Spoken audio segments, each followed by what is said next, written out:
กราบถวายความเคารพพระเถรานุเถระครูบาสังฆที่เคารพอย่างสูงทุกรูปเจริญสุขสวัสดีสาธุชนท่านผู้ฟังทุกคนทุกท่านสำหรับสาธุชนท่านผู้ฟังที่ให้เกียรติรับฟังรายการธรรมาภิวัตน์อันเป็นรายการวิทยุเพื่อการเผยแผ่พระพุทธศาสนาส่งเสริมการศึกษาและพัฒนาสังคมรายการนี้รับผิดชอบโดยอาตมาภาพพระสาธิตธีระปัญโยประธานมูลนิธิธีระปัญโยตั้งอยู่ณที่พักสงฆ์สถาบันธรรมาภิวัตน์บ้านศพเตินตำบลศพปาดอำเภอแม่เมาะจังหวัดลำปางรายการนี้ออกอากาศทุกวันอังคารในเวลา 5:00 ไปจนถึง 7:00 เมื่อเจ้าผ่านทางสถานีวิทยุในเครือข่ายสถานีวิทยุคลื่นสีขาวเพื่อชาวประชาซึ่งมีอยู่หลายคลื่นหลายสถานีหลายจังหวัดออกอากาศผ่านทาง Facebook ไลฟ์ซึ่งเป็นไลฟ์สดของสถานีวิทยุวัดฝ่ายหิน Facebook ไลฟ์ของอาตมาภาพพระสาธิตธีระปัญโยบันทึกเทปเอาไปออกอากาศผ่านทาง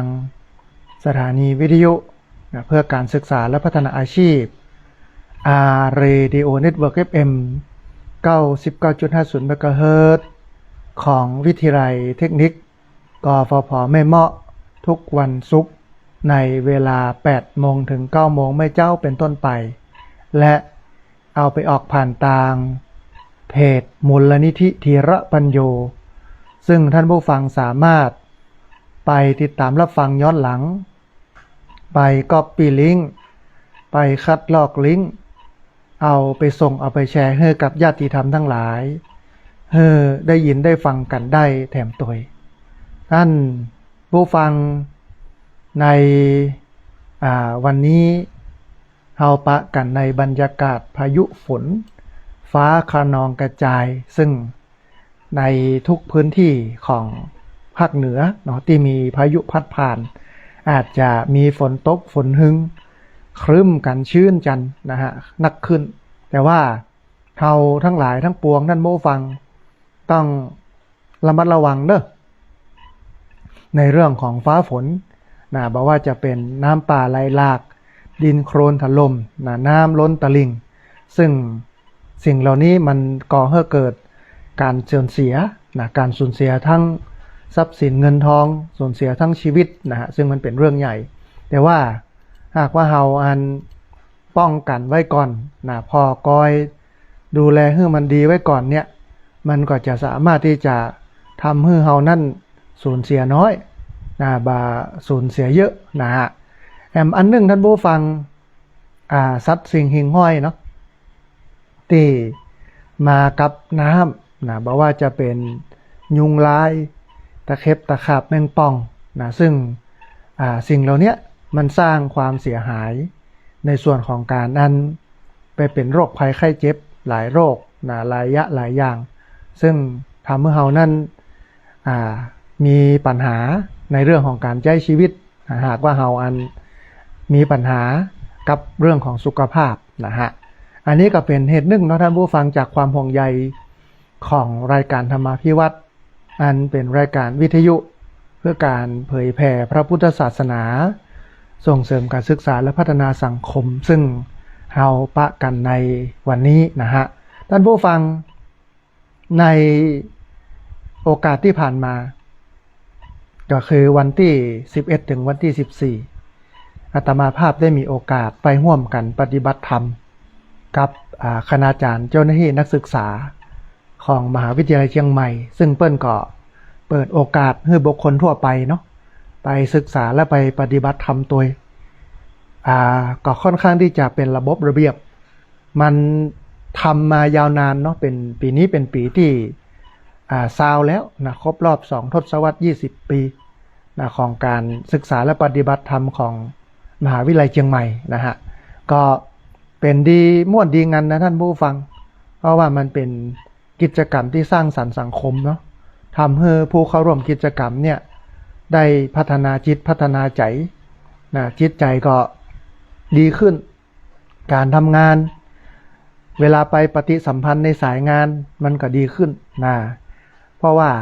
ฝึกหัดขัดเกลาลดความโลภลดความโกรธลดความหลงตามหลักการพระพุทธศาสนามันก็เลยทำให้คนที่ไปฝึกไปปฏิบัติเนี่ยมันดีในทุกมิติเนาะอันนี้ก็เป็นมุมหนึ่งแล้วก็มหาวิทยาลัยเชียงใหม่เนี่ยในกิจกรรมวันแม่เพื่อนก็จะมีการตักบาตรเข้าของไทยธรรมต่างๆค่อนข้างที่จะเยอะวันนี้อาตมาภาพก็จัดเป็นชุดเอาไปแจกให้กับพี่น้องชาวบ้าน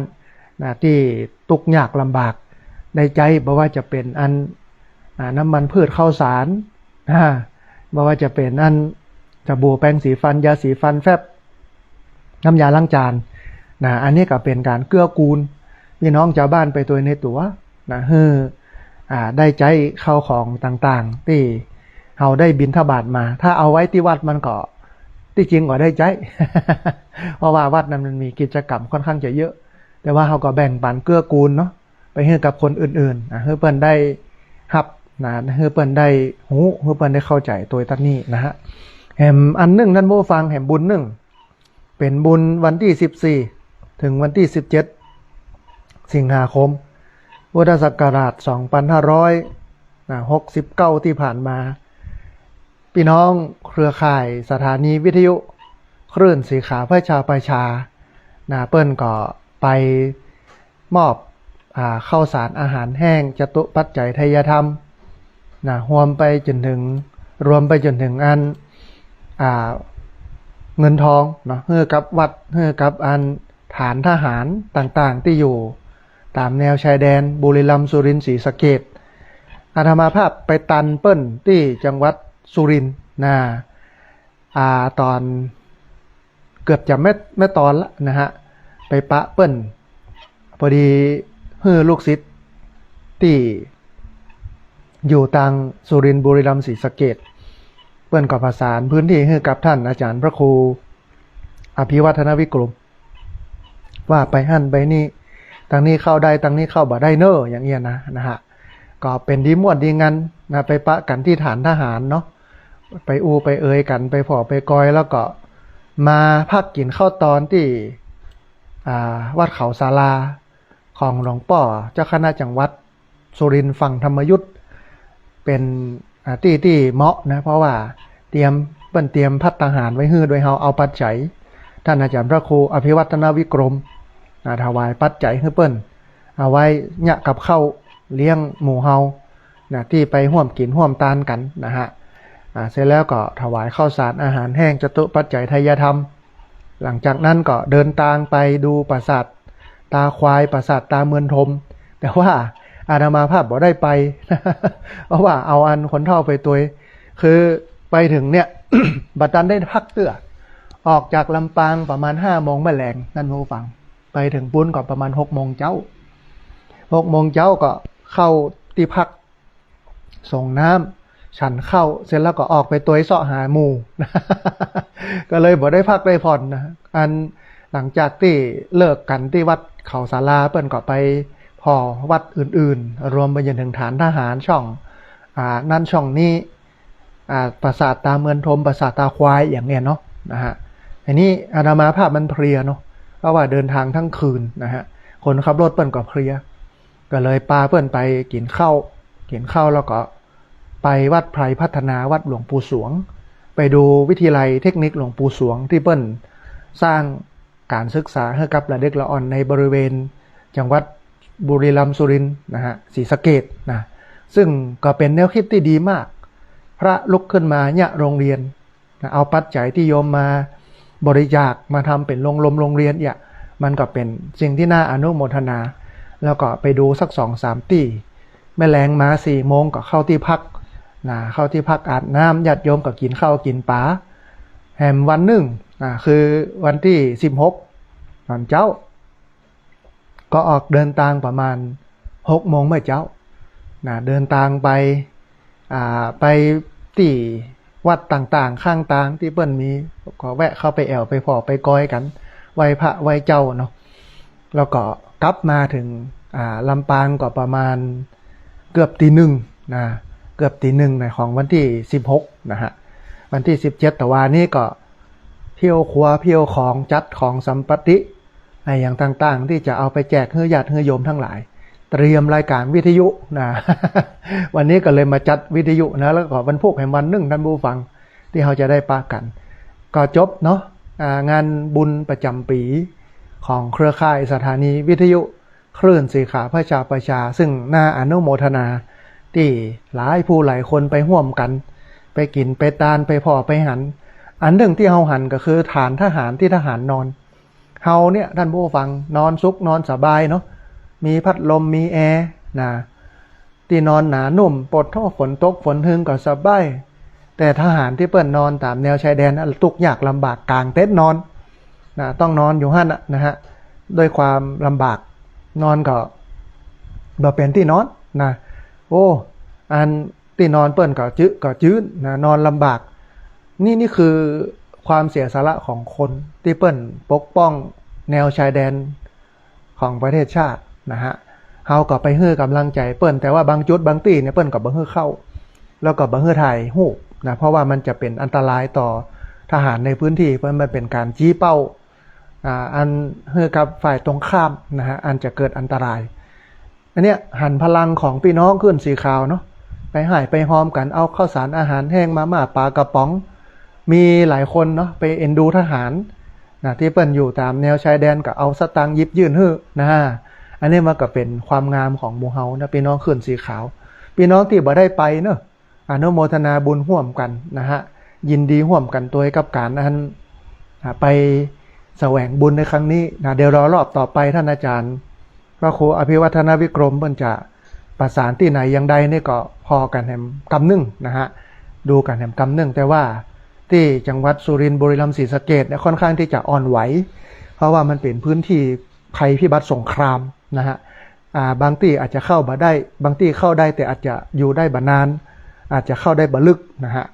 อันนี้ก็พอที่จะให้ได้หันภาพของพี่น้องชาวบ้าน อาตมาภาพเนี่ยไปถามชาวบ้านแถวนั้นว่าเวลาเกิดสงครามเนี่ยใดเปิ้นก็บอกว่าอพยพออกจากพื้นที่ย้ายออกไปนะฮะละบ้านไว้หั่นก็ซ้ำมีขโมยขโจรแฮมนะ เวลาละบ้านไว้หั่นขโมยขโจรก็มาลักครัวลักของแฮมโอ้มันเป็นความทุกข์ยากลำบากของเปิ้นเนาะแต่เปิ้นก็สู้ชีวิตไปอย่างไปของเปิ้นนะฮะเฮาก็ถือว่าไปให้กำลังใจกันเกื้อกูลต่อกันคนในประเทศเดียวกันนะฮะศาสนาเดียวกันตัวพร้อมเนาะนะฮะอันนี้ก็เป็นข่าวบุญเนาะที่เอามาให้ท่านผู้ฟังทั้งหลายได้ร่วมอนุโมทนากันได้ร่วมชื่นชมกันครับพี่น้องเครือข่ายสถานีวิทยุคลื่นสีขาวที่ไปกินไปตานที่อันไปบริจาคเข้าของต่างๆให้กับทหารตามแนวชายแดนนะฮะท่านผู้ฟังในวันนี้จะอู้เรื่องของโรงเรียนผู้สูงอายุเพราะว่าอันที่ผ่านมาเนี่ยมีการประกาศในราชกิจจานุเบกษามีการจัดตั้งโรงเรียนผู้สูงอายุขึ้นนะฮะเดี๋ยวเขาก็มาพอรายละเอียดเนาะว่ามันจะจัดตั้งอย่างไรมันจะเป็นอย่างไรฮะโรงเรียนผู้สูงอายุเนาะมันก็ดีอย่างหนึ่งนะที่ผ่านมาเนี่ยโรงเรียนผู้สูงอายุเนี่ยก็เป็นเหมือนกับงานฝากซึ่งหลายผู้หลายคนก็บ่ค่อยได้สนใจหลายอปทหลายอบตหลายอันเทศบาลบ่ค่อยให้ความสำคัญถึงแม้จะให้ความสำคัญแต่ว่ามันบ่สามารถที่จะผันงบประมาณเอาไปให้ไปเนี่ยไปทำได้มันก็เลยทำให้เกิดความลำบากในการขับเคลื่อนเรื่องนี้อาตมาภาพรู้ดีเพราะว่าเป็นผู้จัดตั้งแล้วก็เป็นผู้ขับเคลื่อนงานโรงเรียนผู้สูงอายุมาปีนี้ก็เป็นปีที่9ละนะฮะจะเข้าปีที่10 นะตลอดระยะเวลาที่ผ่านมาเนี่ยอบตก็บ่มีงบประมาณในการไปจัดไปยะไปทำอาตมาภาพก็ต้องควักเงินส่วนตัวเนาะไปดูแลโรงเรียนผู้สูงอายุเช่น ควักเงินค่าอาหารของโรงเรียนผู้สูงอายุทุกเดือนเนี่ยท่านผู้ฟังต้องเอาปัจจัยส่วนตัวของอาตมาภาพซึ่งได้มาจากการไปเทศน์การไปบรรยายนะเก็บไว้นะ เอามาใช้กับโรงเรียนผู้สูงอายุเดือนหนึ่งเนี่ยก็ประมาณ10,000 กว่าบาทนะบอกว่าจะเป็นค่าอาหารบอกว่าจะเป็นค่ารถค่าลารับส่งเนี่ยนะประมาณหมื่นกว่าบาทต่อเดือนนะฮะเสี่ยงสตังค์ตัดนี้ต่อเดือนทำมาจำนวน9 ปีนะไปดูเงินนะดูปัจจัยที่เสี่ยงไปกับค่าอาหารค่าอย่างนี้นะ6-7 แสนนะท่านผู้ฟัง ว่ามันเจ๊ธรรมดานะปีหนึ่งประมาณ60,000มั้ง6-7 หมื่นเนี่ยนะโดยประมาณนั้นนะฮะก็เสี่ยงไปประมาณปีละ7 แสนทั้งหมดจะ10 ปีเนี่ยเกือบ7 แสนนะฮะมาดูโอ้มันเป็นเงินมหาศาลแต่พอเปิ้นประกาศในราชกิจจานุเบกษาสามารถจัดตั้งโรงเรียนแล้วก็จะมีงบประมาณมาสนับสนุนโน่นนี่นั่นแล้วก็ก็สบายใจนะก็เบาใจได้ว่าเฮาก็จะประหยัดค่าใช้จ่ายของโรงเรียนผู้สูงอายุนะฮะก็เลยมีกำลังใจในการจัดทำนี่ก็วันพรุ่งนี้เนาะวันที่19วันพุธที่19เป็นวันเปิดเรียนของโรงเรียนผู้สูงอายุนักเรียนโรงเรียนผู้สูงอายุของตำบลศพปาดอำเภอแม่เมาะจังหวัดลำปางถ้าญาติโยมฟังอยู่เนาะก็วันนี้ในเวลา8 โมงเกินมาช่วยกันจัดเตรียมสถานที่เก็บปัดจัดถูล้างถาดหลุมล้างห้องน้ำ7 เก้าอี้7 โต๊ะนะฮะเตรียมเฮียนกันในวันพรุ่งนี้นะแล้วก็ ในวันที่26ที่จะถึงนี่แหมก็จะมีนักเรียน โรงเรียนผู้สูงอายุตำบลมะเขือแจ้นะฮะน่าจะเป็นจังหวัดละปูนเปิ้นก็จะมาศึกษาดูงานโรงเรียนผู้สูงอายุของตำบลศพปาดโดยประมาณ30 คนอันนี้ก็เป็นที่ดีเป็นสิ่งที่ดีเพราะว่าจะได้เอาคนเฒ่าเนี่ยมาแลกเปลี่ยนเรียนรู้กันมาพอตัดนี่ไปปั๊บตัดปุ้นมาพอตัดปุ้นไปปอตัดปุ้นมาปั๊บตัดนี่ มันก็เป็นการแลกเปลี่ยนเรียนรู้ซึ่งกันและกันนะฮะอันนี้ก็เป็นโรงเรียนผู้สูงอายุเดี๋ยวจะได้อู้รายละเอียดของราชกิจจาที่เปิ้นประกาศแล้วก็มีการวิเคราะห์ของนักวิชาการหลายท่านที่วิเคราะห์เรื่องโรงเรียนผู้สูงอายุว่ามันมีประโยชน์อย่างใดมันดีอย่างใดนะฮะหลายพื้นที่ที่เปิดแล้วมีหมู่เฮาเนาะพี่น้องเครือข่ายสถานีวิทยุคลื่นสีขาวเนี่ยที่ฟังกันอยู่เนี่ยหลายคนก็เป็นสมาชิกเป็นนักเรียนโรงเรียนผู้สูงอายุได้ไปห้ำไปเฮียนได้ไปทำกิจกรรมที่มันเป็นประโยชน์ซึ่งกันและกันเนาะนะฮะก่อนที่จะไปถึงโรงเรียนผู้สูงอายุท่านผู้ฟังมีข่าวบุญมาประชาสัมพันธ์มันก็เป็นนิมิตหมายที่ดีคือ ที่พักสงฆ์สถาบันธรรมาภิวัตน์เนี่ยขอเจริญพรเจิญญาติโยมท่านผู้ฟังที่ติดตามรับฟังรายการทอดกฐินสามัคคีเพื่อนำปัจจัยบริวารสมทบทุนกั้นอาคารคุณแม่แช่แหลมอุดมทรัพย์เป็นกุฏิที่พักพระสงฆ์นะฮะทอดถวายณที่พักสงฆ์สถาบันธรรมาภิวัตน์บ้านศพเตินตำบลศพปาดอำเภอแม่เมาะจังหวัดลำปางในวันอาทิตย์ที่8 พฤศจิกายนพุทธศักราช2569เวลา 13 นาฬิกาหรือว่าบ่ายโมงปีนี้มีท่านรองศาสตราจารย์ดร.วราพรตันรัตนกุลเปิ้นมาจองกฐินนะฮะจองกฐินจะเอาผ้ากฐินมาทอดถวายให้กับพระสงฆ์ณที่พักสงฆ์สถาบันธรรมาภิวัตน์บ้านศพเตินตำบลศพปาดอำเภอแม่เมาะจังหวัดลำปางก็เลยถือโอกาสเมื่อมีเจ้าภาพจองกฐินแล้วมีเจ้าภาพถวายผ้ากฐินแล้วเมื่อมีปุ๊บเนี่ยเราก็สามารถประชาสัมพันธ์งานดังกล่าวได้คือกฐินเนี่ยท่านผู้ฟังตู้เจ้าเนี่ย ไม่สามารถที่จะขอไม่สามารถที่จะขอจากญาติโยมได้นะฮะบ่สามารถที่จะขอจากญาติโยมได้กฐินนี่ต้องดึงที่สุดตู้เจ้านะต้องเงียบต้องนิ่งที่สุด มาสามารถที่จะบอกกล่าวเป็นเหมือนกับพระป่าได้อะนะฮะแต่ทีนี้มันดีอย่างหนึ่งว่าเมื่อมีคนมาจองแล้วจองเป็นเจ้าภาพกฐินแล้วเนี่ยมันก็สามารถที่จะบอกกล่าวนะเอ่ยให้กับญาติธรรมทั้งหลายศิษยานุศิษย์คนหู้จักคุ้นเคยนะโยมอุปถัมภ์อุปถากมาร่วมกันทำบุญได้นะฮะเพราะฉะนั้น ท่านผู้ฟังที่พักสงฆ์สถาบันธรรมาภิวัตรนะขอเจริญพรเชิญญาติโยมท่านผู้ฟังที่ฟังอยู่เนาะได้มาร่วมทำบุญทอดกฐินสามัคคีเพื่อนำปัจจัยบริวารสมทบทุนกั้นอาคารคุณแม่แช่แหลมอุดมทรัพย์เป็นกุฏิที่พักพระสงฆ์นะฮะทอดถวายณที่พักสงฆ์สถาบันธรรมาภิวัตรบ้านศพเติน ตำบลศพปาดอำเภอแม่เมาะจังหวัดลำปางในวันอาทิตย์ที่8พฤศจิกายนพุทธศักราช2569เวลาบ่ายโมงตรงนะเพราะฉะนั้นท่านผู้ฟังท่านใดอยากจะร่วมทำบุญทอดกฐินสามัคคีก็เรียนเชิญเจริญพรได้มาร่วมทำบุญกันได้ตามวันและเวลาดังกล่าวนะแต่ทีนี้ท่านผู้ฟังท่านใดบ่สะดวกจะมาติดภารกิจนะอันมีธุระส่วนตัวไม่สามารถจะมาได้ท่านก็สามารถร่วมทำบุญได้ผ่านธนาคารกรุงไทยนะชื่อบัญชีที่พักสงฆ์สถาบันธรรมาภิวัตรหมายเลขบัญชี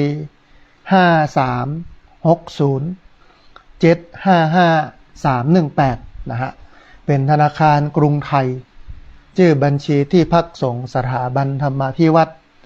หมายเลขบัญชี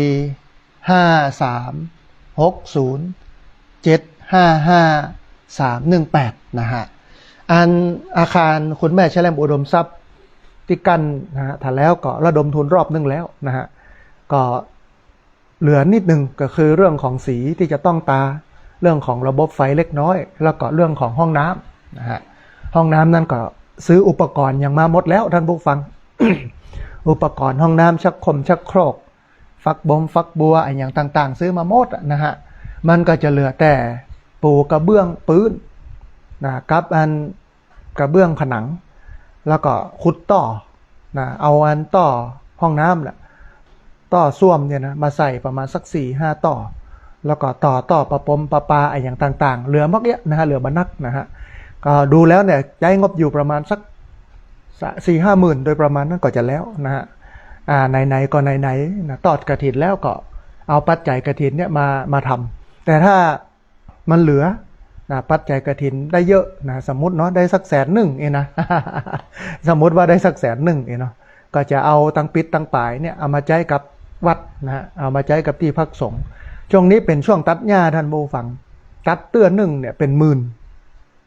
นะฮะตัดเตื้อหนึ่งเนี่ยนะตัดหญ้าเตื้อหนึ่งเนี่ยเป็นหมื่นเพราะว่าที่พักสงฆ์สถาบันธรรมาภิวัตรมันกว้าง38 ไร่แล้วก็รายละเอียดการใช้จ่ายมันนักนะฮะการน้ำหมกน้ำมันการโน่นนี่นั่นเองนะก็เลยถือเอาเหตุของการกั้นอาคารคุณแม่แช่แหลมอุดมทรัพย์มาเป็นเหตุที่จะทำให้ญาติโยมได้ร่วมทำบุญกันมันก็ถือโอกาสนะได้สร้างที่พักของพระสงฆ์นะให้เกิดขึ้นมีขึ้นนะฮะพระสงฆ์ก็จะได้พักนะก็จะได้สบายทีนี้ท่านผู้ฟังก็จะมีเรื่องของโฮงตาลนะในงานกฐินวันที่8วันอาทิตย์เนาะมันเป็นวันติดพอดีวันอาทิตย์ที่8พฤศจิกายนพุทธศักราช2569เนี่ยเป็นวันอาทิตย์เพราะฉะนั้นท่านใดที่อยากจะมาร่วมออกโฮงตาลเลี้ยงญาติโยมที่มาร่วมงานกฐินนะฮะก็เจริญพรเนอะแสดงความประสงค์จำนงหมายมาว่าพระอาจารย์อยากเอาโฮงตาลไปเลี้ยงพระอาจารย์เนอะนะเอานั่นเอานี่มาเลี้ยงคนก็คิดว่าน่าจะบ่เยอะนะฮะก็ประมาณ100โดยประมาณนั้นนักสุด100นะฮะนักสุดประมาณ100นะดูจากสถานการณ์นะแต่ว่าถ้ามันนักกว่านั้นถ้ามีคนประสานงานมาว่าจะมาเนอะนู่นนี่นั่นเดี๋ยวก็จะได้บอกท่านผู้ฟังเพราะว่าเวลาเหลือแห่มมึนนะฮะแต่ก็ยังโชคดี ปีนี้โชคดีที่พักสงฆ์สถาบันธรรมาภิวัตรมีโยมมาจองกฐินเป็นเจ้าภาพผ้ากฐินนะฮะอันท่านรองศาสตราจารย์ดร.วราพรตันรัตนกุลเปิ้นเป็นอาจารย์มหาวิทยาลัยสงขลานครินทร์ นะที่อันจังหวัดสงขลานะฮะ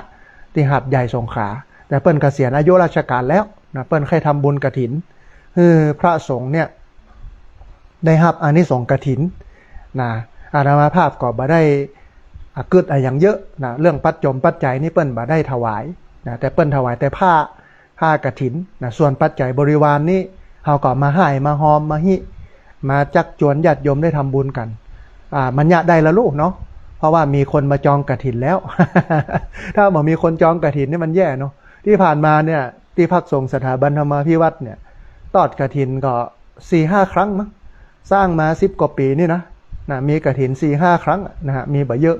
เพราะว่ามาโยมเปิ้นบ่มาจองนะโยมเปิ้นบ่มาเป็นเจ้าภาพแต่รอบนี้มีเจ้าภาพนะมารับจองกฐินแล้วก็เลยสามารถบอกกล่าวให้ญาติโยมได้มาร่วมทำบุญกันได้นะฮะท่านผู้ฟังท่านใดอยากจะร่วมทำบุญเนาะสามารถร่วมทำบุญได้ที่ธนาคารกรุงไทยชื่อบัญชีที่พักสงฆ์สถาบันธรรมาภิวัตน์หมายเลขบัญชี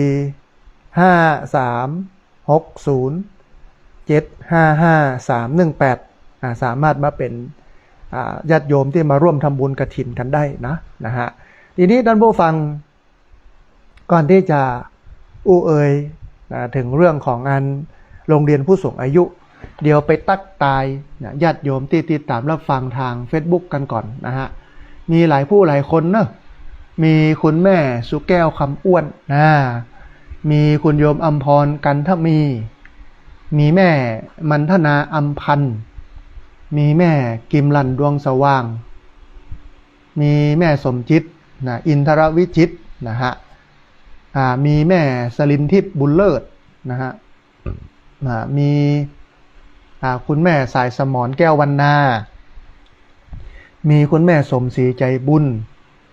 มีคุณแม่กนกพิษชัยนาพี่น้องเมืองฝางเนาะมีคุณแม่สมศรีใจบุญมีคุณโยมธนงศักดิ์หมู่สันเทียอยู่ที่อำเภอแม่เมาะจังหวัดลำปางมีคุณโยมมีชื่อเป็นภาษาอังกฤษนะฮะสมพรโยมสมพรรัตนังนะฮะมีคุณโยมชุติการรอดพยัญ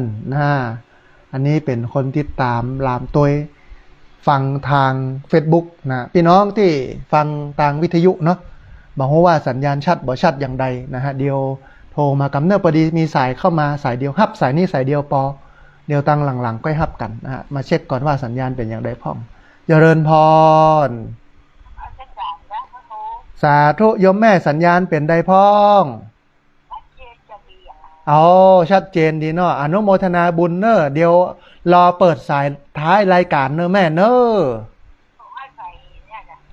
สาธุรอเปิดสายท้ายรายการเนอะตอนนี้เช็คสัญญาณพอบได้ว่าชัดบ่ชัดอย่างใดนะฮะสาธุเนอะแม่เนอะสาธุนะมีแม่เทียนแก้วหนองยางมาติดตามรับชมรับฟังทาง Facebook ตัวนะฮะเอาละท่านผู้ฟังมาถึงเรื่องของเฮาแล้วเรื่องโรงเรียนผู้สูงอายุ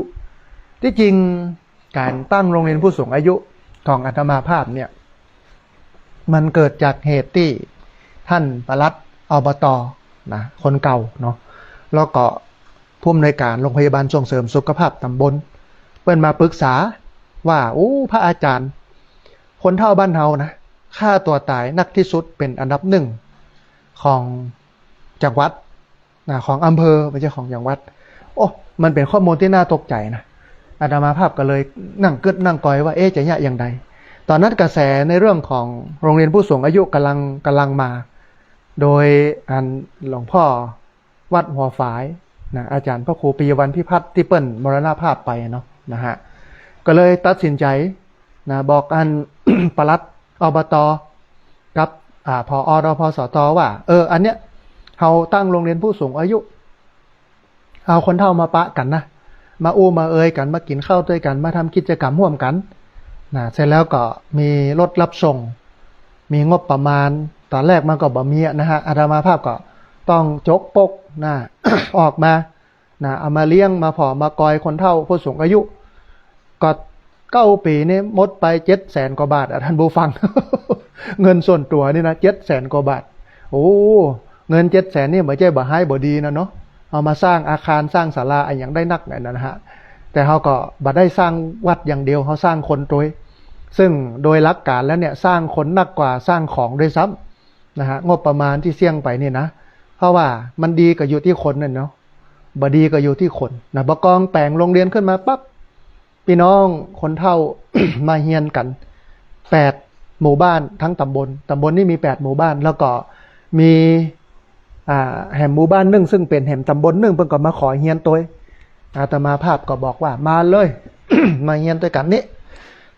มาทำกิจกรรมด้วยกันนี้นะฮะเสร็จแล้วก็ขับเคลื่อนกันมาตอนเจ้านี่เป็นกิจกรรมทางด้านศาสนามาถึงเจ้าโลครั้งแรกเลย9 โมงเริ่มปุ๊บเนี่ยใส่บาตรก่อนเลยตักบาตรเพื่อสละความโลภออกจากตัวเก่าสมัยตะก่อนตักบาตรเนี่ยเปิ้นก็เอากับข้าวกับปลาขนมข้าวต้มมาแต่บอกกองอันเฮาอู้เอ่ยกันแล้วปุ๊บเนี่ยบอกว่าบ่ต้องเอามาเด้อเอากาแฟเอาขนมมาก็พอนะฮะเปิ้นก็เลยเปลี่ยนกาแฟและขนมนะทีนี้10 โมงมันพักอาหารว่างโลพักเบรกดูมันก็บ่มีงบประมาณไหนนี้นะครับเป็นงบหลวงพ่อ เป็นงบหลวงพ่อโอ้ต้องมันเสี่ยงค่าใช้จ่ายเยอะแต่บอกกองเปิ้นบอกให้เปิ้นเอาโอวัลตินกาแฟมาเนี่ยเปิ้นก็เอามาเอาขนมมาเฮาก็ใจนั่นกะอัดยายซื้อขนมยายเอาขนมโอวัลตินกาแฟที่เปิ้นมาใส่บาตรเนี่ยเอามาวางเรียงเอามาให้เปิ้นได้กินกันตอนพักเบรก10 โมงครึ่งนะฮะหลังจากที่ ใส่บาตร ขออภัยท่านผู้ฟัง ใส่บาตรเสร็จแล้วก็มีการร้องเพลงชาติร้องเพลงประจำโรงเรียนสลับกันมานะเป็นหมู่บ้านเหมือนกันจุดธูปจุดเทียนเนี่ยสลับกันมาหมดทุกคนทุกคนต้องจ้างแล้วก็จะมีหัวหน้าของโรงเรียนของนักเรียนบ้านนั้นมาเป็นคนนำกล่าวกรรมอาราธนาศีลอาราธนาธรรมกรรมไหว้พระไหว้เจ้าอย่างเงี้ยนะฮะทีนี้เมื่อร้องเพลงชาติร้องเพลงประจำโรงเรียนเสร็จแล้วก็จะมีการจุดเทียนธูปบูชาพระรัตนตรัยไหว้พระรับศีลเมื่อไหว้พระรับศีลแล้วก็สวดมนต์นะโดยเฉพาะบทสวดเนี่ยใจบทสวดศีล5เป็นกรรมกรอนเนาะเช่นเรื่องศีลเป็นเรื่องของทุกคนต้องร่วมรักษาเพราะเป็นกติกาข้อสัญญาประชาคมมี5สิกขาบทท่านกำหนดไว้เหมาะสมเป็นหลักที่สังคมนิยมยึดประพฤติกันข้อ1คือปานามีเมตตาเป็นอารมณ์รักเพื่อนร่วมสังคมเหมือนพี่น้องท้องเดียวกันอย่างเงี้ยแปลไปนะฮะอันครบทั้ง5ข้อเมื่อครบ5ข้อสวดมนต์แล้วเรียบร้อยนั่งสมาธิ10 นาทีนั่งสมาธิสงบจิตสงบใจ10 นาทีหลังจากนั้นก็ฟังเทศน์นิดหน่อยฟังชี้แจงโน่นนี่นั่นก็ไปพักรับประทานอาหารว่างสัก20 นาที30 นาที10 โมงครึ่งก็มาปะกันฟังเทศน์กันเนี้ย อาตมาภาพก็จะสอนเรื่องศาสนาพุทธนี่แหละโดยย้ำเรื่องของงานหลักธรรมคำสอนที่เป็นพุทธแท้เรื่องพิธีกรรมประเพณีถ้าใกล้ลอยกระทงก็เอาลอยกระทงมาเล่าให้เพิ่นฟังใกล้ยี่เป็งใกล้ลอยกระทงนะฮะอันใกล้สงกรานต์ก็เอาเรื่องของสงกรานต์งานสงกรานต์งานปีใหม่เมืองให้เพิ่นฟังใกล้วันสำคัญทางด้านศาสนาวิสาขะอาสาฬหะมาฆปูจาก็ถึงเรื่องของวันสำคัญประวัติความเป็นมาให้เปิ้นฟังแล้วก็หลักธรรมอื่นๆเนาะหลักธรรมอื่นๆแล้วก็สอนเรื่องคารวะธรรมที่เป็นธรรมะที่เป็นของคารวะของพี่น้องชาวบ้านสัจจะธรรมะขันติจาคะเนี่ยให้เปิ้นได้ฟังกันเปิ้นก็ฟังแล้วก็ม่วนใจกันเข้าใจศาสนานักขึ้นเดี๋ยวนี้ กลายเป็นว่าคนเฒ่าเนี่ยก็สามารถนำกินนำตาลได้แล้วนำกล่าวกรรมบูชาพระรัตนตรัยไหว้พระหับศีลถวายสังฆทานเหมือนกับเป็นปูจานได้แล้วจะไปมองว่ามันเป็นเรื่องบดีนะท่านผู้ฟังฝึกคนเฒ่าให้มานำกินนำตาลเนี่ยต้องตัดกรรมบะเก่าบอกว่าน้อยบดีเป็นปูจานนานบดีเป็นจังซอนะฮะตัดออกไปเฮาฝึกได้ลูกของอย่างอี้ขนาดซับเปลือเปิ้นยังเป็นไม่ยิงเปิ้นยังยะได้มันบ่ได้มีความสำคัญบ่ได้มีคึดมีจาอะไรอย่างนั้นเรื่องดีตึงนั้นยะไปเลยโอ้ เขาก็ได้คนเฒ่าที่สามารถนำกินนำตาลได้มันก็เปิงกับวัยเปิ้นด้วยมันก็เปิงกับเรื่องของวัดวาศาสนาตัวนะฮะทีนี้เมื่อถึงเวลา 11 โมงครึ่งก็จะปล่อยเปิ้นไปกินข้าวที่นี่มีระเบียบท่านผู้ฟังกินเป็นถาดหลุมเดินออกไปเป็นแถวไปตักตักข้าวตักอาหารตักน้ำเอาใส่ในแก้วแล้วเอาวางในอันถาดหลุมก็ไปนั่งรอจมูกก่อนนะจนจมูกมาครบหมดกูคนก็จะมีตัวแทนของหมู่บ้านต่างๆนักเรียนหมู่บ้านต่างๆเนี่ยนะฮะที่เปิ้นเป็นเวรของเปิ้นเนี่ยเปิ้นก็จะมากล่าวนำกล่าวกรรมกินข้าวนะคาถากินข้าวลำ มันต้องมานั่งกล่าวคาถากินข้าวลำโลกนะกินยังไดกล่าวยังไดเปิ้นก็จะนำบอกว่ากินอยู่อย่างต่ำแต่มุ่งกระทำอย่างสูงกินง่ายอยู่ง่ายแต่ไม่มักง่ายนะอันเนี้ยคือหลักการกินอยู่อย่างต่ำแต่มุ่งกระทำอย่างสูงกินง่ายอยู่ง่ายแต่ไม่มักง่ายว่า3 รอบเสร็จแล้วก็กินข้าวขณะที่กินอยู่เนี่ยท่านไหนที่กับข้าวกับป่ามันมันมดนะฮะในถาดของเฮาก็สามารถมาตักเติมได้แถมนะเติมได้เต็มที่เท่าที่กินได้นะฮะเพราะว่าเนี่ยไว้เผื่อไว้เหลือให้เปิ้นได้เติมกันนะกินอิ่มเสร็จแล้วนะก็เอาไปขยะเอาไปทิ้งแยกขยะถุงก็ตีหนึ่งเศษอาหารก็ตีหนึ่งเสร็จแล้วก็เอาไปล้างเสร็จแล้วก็เอาไปเสียบนะไว้ที่เก็บถาดหลุมล้างไม้ล้างมือก็มานั่งพักผ่อนกับข้าวที่อยู่ในหม้อมันเหลือก็ตักใส่ถุงแถมแจกเอาไปกินแม่แรงแถมเนี่ยนี่คือโรงเรียนผู้สูงอายุฮะแม่แรงมา3 โมงภาคบ่ายนี่จะเป็นหน่วยงานต่างๆมาสอนถ้าแล้วก็เป็นทหารจากกอรมนกองอำนวยการรักษาความมั่นคงภายในราชอาณาจักรเปิ้นก็มาอู้เรื่องเศรษฐกิจพอเพียงเรื่องนั้นเรื่องนี้เรื่องโน้นหน่วยงานต่างๆเนาะสลับกันเข้ามาไม่ว่าจะเป็นหมอวันพรุ่งนี้เป็นหมอจากโรงพยาบาลส่งเสริมสุขภาพตำบลศพปาดจะมาสอนเรื่องของการฟอกเข่ามาสอนเรื่องของการดูแลสุขภาพตัวเก่าของนักเรียนผู้สูงอายุนะฮะในวันพรุ่งนี้นะฮะเสร็จแล้วตอน3 โมงแม่แรงก็จะมีการถวายกันเทศถวายปัจจัยบำรุงวัดนะก็บรรนักรอบหนึ่งก็1,000 กว่าบาทนะฮะคนละเล็กคนละน้อยนะเอามาถวายอาตมาภาพก็ฮื้อศีลฮื้อปอนเสร็จแล้วก็ไหว้พระก็ปิกนะบ้านปิกจองเดือนละ2 เตื้อท่านผู้ฟังพุธแรกกับพุธสุดท้ายของเดือนตอนนี้ทำมาเป็นปีที่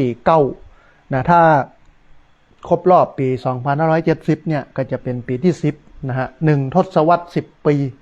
ของโรงเรียนผู้สูงอายุตำบลศพปาดนะฮะก็แก้ปัญหาเรื่องของการฆ่าตัวตายในวัยผู้สูงอายุได้แล้วก็มีผู้สูงอายุเนี่ยมีอาชีพมีรายได้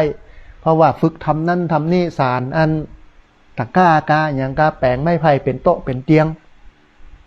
รวมไปจนถึงเนี่ยเหรียญโปรยตาลเนี่ยมีอาชีพมีรายได้แม่เจ้าเนี่ยก่อนจะเฮียนกันจะมีกาดมั่วขวเจ้าเอาพักเอาอย่างต่างๆเนี่ยมาขายมาแลกมาเปลี่ยนกันนะฮะคนเฒ่าก็ขายกันแลกกันพักไม้ไส้เครือผลิตภัณฑ์ต่างๆที่เปิ้นเป็นแฮนด์เมดทำด้วยมือนี่นะบอกว่าจะเป็นผ้าเจ็ดเท้ากายอย่างกายนะเปิ้นก็ม่วนกันเนี่ยนะฮะคนเฒ่าก็แลกกันซื้อกันมันก็เป็นสังคมหนึ่งที่ทำให้ผู้สูงอายุเนี่ยมีความสุขนะฮะเป็นสิ่งที่น่าทำแล้วก็เป็นสิ่งที่ต้องทำแต่ที่ผ่านมาที่มันขาดก็คืองบประมาณการหนุนเสริมจากหน่วยงานต่างๆเพราะว่าหน่วยงานจะหนุนเสริมได้เนี่ยมันต้องเป็นหน่วยงานภายใต้การกำกับของเปิ้นที่กระทรวงอนุมัติหรือว่าอนุญาตที่สามารถสนับสนุนงบประมาณได้โรงเรียนผู้สูงอายุเนี่ยมันเป็นงานฝากนะฮะมันบ่มีงบประมาณบางที่ก็จัดเดือนละครั้งนะบางที่ถ้าเปิ้นมีเงินนักนี่นะอย่างเทศบาลต่างๆที่เปิ้นมีเงินหลายเนี่ยเปิ้นก็จัดติดละครั้งเดือนละ4 ครั้งนะฮะเปิ้นก็มีอาหารการกินเปิ้นก็มีรถรับส่งอย่างเปิ้นหมดเนาะเพราะว่าเปิ้นพร้อมแต่ว่าศพปาดเนี่ยมันเป็นตำบลน้อยงบประมาณเป็นอบต.ขนาดเล็กแล้วทีนี้เนี่ยปีนึงเนี่ยเปิ้นก็จะฮื้อสักประมาณสัก 5-6 หมื่นเนี่ยนะฮะมันก็จะไปกุ้มอย่างได้ท่านผู้ฟังเนาะ เมื่อก็ต้องใจงบหลวงอาตมาภาพก็มารับผิดชอบเรื่องนี้ ค่าใช้จ่ายก็ค่อนข้างที่จะสูงอย่างที่เล่าให้ฟังนะฮะแต่ว่าวันนี้ดีใจที่มีการประกาศในราชกิจจานุเบกษานะให้โรงเรียนผู้สูงอายุเนี่ยสามารถดำเนินการไปได้แล้วก็ให้องค์กรหน่วยงานต่างๆเนี่ยสามารถสนับสนุนงบประมาณได้แต่ว่าต้องไปขึ้นทะเบียนก่อนไปขึ้นทะเบียนกับพัฒนาสังคมและความมั่นคงของมนุษย์จังหวัดนะฮะทีนี้ท่านผู้ฟังมาถึงเรื่องโรงเรียนผู้สูงอายุมันต้องปรารภเหตุนี้ก่อนนะ ปรารภเหตุเรื่องของอันผู้สูงอายุที่มีจำนวนนักขึ้นนะฮะในปี 2568 เนี่ยไทยเข้าสู่สังคมสูงวัยอย่างสมบูรณ์ท่านผู้ฟังเตรียมพร้อมรับความเปลี่ยนแปลงเชิงโครงสร้างประชากรตามข้อมูลของกรมกิจการผู้สูงอายุกระทรวงพัฒนาสังคมและความมั่นคงของมนุษย์เนี่ยประเทศไทยได้เข้าสู่สังคมสูงวัยอย่างสมบูรณ์แล้วนะมันไม่ใช่แค่เพียงสังคมสูงวัยบ่ได้นะ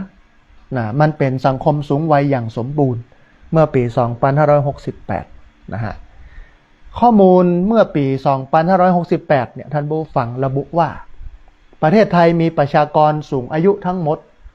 14,286,095 คนไม่ใช่ธรรมดาเนอะมี14 ล้านนะในบรรดาประเทศไทยที่มี60 กว่าล้านเนี่ย14 ล้านพิมพ์ซาวล้านแล้วนะฮะถ้าเกิดเป็นเปอร์เซ็นต์เนี่ยก็คิดเป็นร้อยละ 21.71% ของประชากรทั้งหมดโดยมี46 จังหวัดอยู่ในระดับสังคมสูงวัยอย่างสมบูรณ์นะฮะอันจังหวัดอยู่ในระดับสังคมสูงวัยและแห่ม6 จังหวัดเนี่ยเข้าสู่สังคมสูงวัยระดับสุดยอดได้แก่ลำปางมาจังหวัดแรกเลยจังหวัดลำปางเนี่ยจังหวัดแพร่จังหวัดลำพูนจังหวัดสิงห์บุรีจังหวัดพะเยาและก็จังหวัดชัยนาทปะต้อไม่ใช่ธรรมดาเนอะพี่น้องลำปางมีผู้สูงอายุเยอะนะฮะท่านผู้ฟังการเข้าสู่สังคมสูงวัยอย่างสมบูรณ์ถือเป็นความท้าทายสำคัญของประเทศไทยทั้งด้านการบริหารจัดการแล้วก็ด้านการอำนวยความสะดวกด้านการให้บริการสาธารณสุขการจัดสรรงบประมาณการรับมือกับปัญหาสังคมตลอดจนถึงการขับเคลื่อนการเติบโตทางด้านเศรษฐกิจของประเทศเนื่องจากโครงสร้างทางประชากรวัยทำงานเนี่ยซึ่งเป็นกำลังสำคัญในการขับเคลื่อนประเทศนี้จะเปลี่ยนแปลงไปอย่างใดก็ดีท่านผู้ฟัง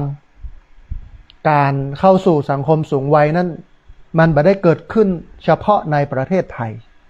แต่มันเป็นแนวโน้มที่เกิดขึ้นทั่วโลกซึ่งส่วนหนึ่งเนี่ยมันสะท้อนถึงความสำเร็จของการพัฒนาโดยเฉพาะความก้าวหน้าทางด้านการแพทย์แล้วก็สาธารณสุขที่ทำให้ประชากรมีอายุยืนยาวนักขึ้นต้องยอมรับว่า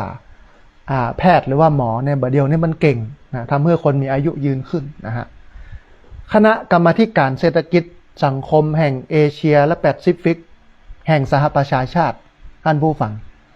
เปิ้ลประเมินว่าในปี 2593 นะประชากรอายุ 65 ปีขึ้นไปในภูมิภาคอาเซียนแปซิฟิกเนี่ยจะมีสัดส่วนประมาณร้อยละ 19.4 ของประชากรทั้งหมดในภูมิภาคนะเพิ่มขึ้นจำนวน 10.8% ในปี 2568 ท่านผู้ฟังรัฐบาลไทยแล้วก็หน่วยงานที่เกี่ยวข้องเปิ้ลก็เลยเร่งดำเนินมาตรการรองรับสังคมสูงวัยเพื่อส่งเสริมให้ผู้สูงอายุเนี่ยมีคุณภาพชีวิตที่ดีแล้วก็ยังคงมีศักยภาพในการมีส่วนขับเคลื่อนเศรษฐกิจของประเทศนะพร้อมทั้งยกระดับความร่วมมือกับอาเซียนในการรับมือกับการเปลี่ยนแปลงดังกล่าวหนึ่งในกลไกสำคัญก็คือการจัดตั้งศูนย์อาเซียนเพื่อสูงอายุอย่างมีศักยภาพและก็นวัตกรรมและมีสถานะในเป็นองค์กรระหว่างประเทศ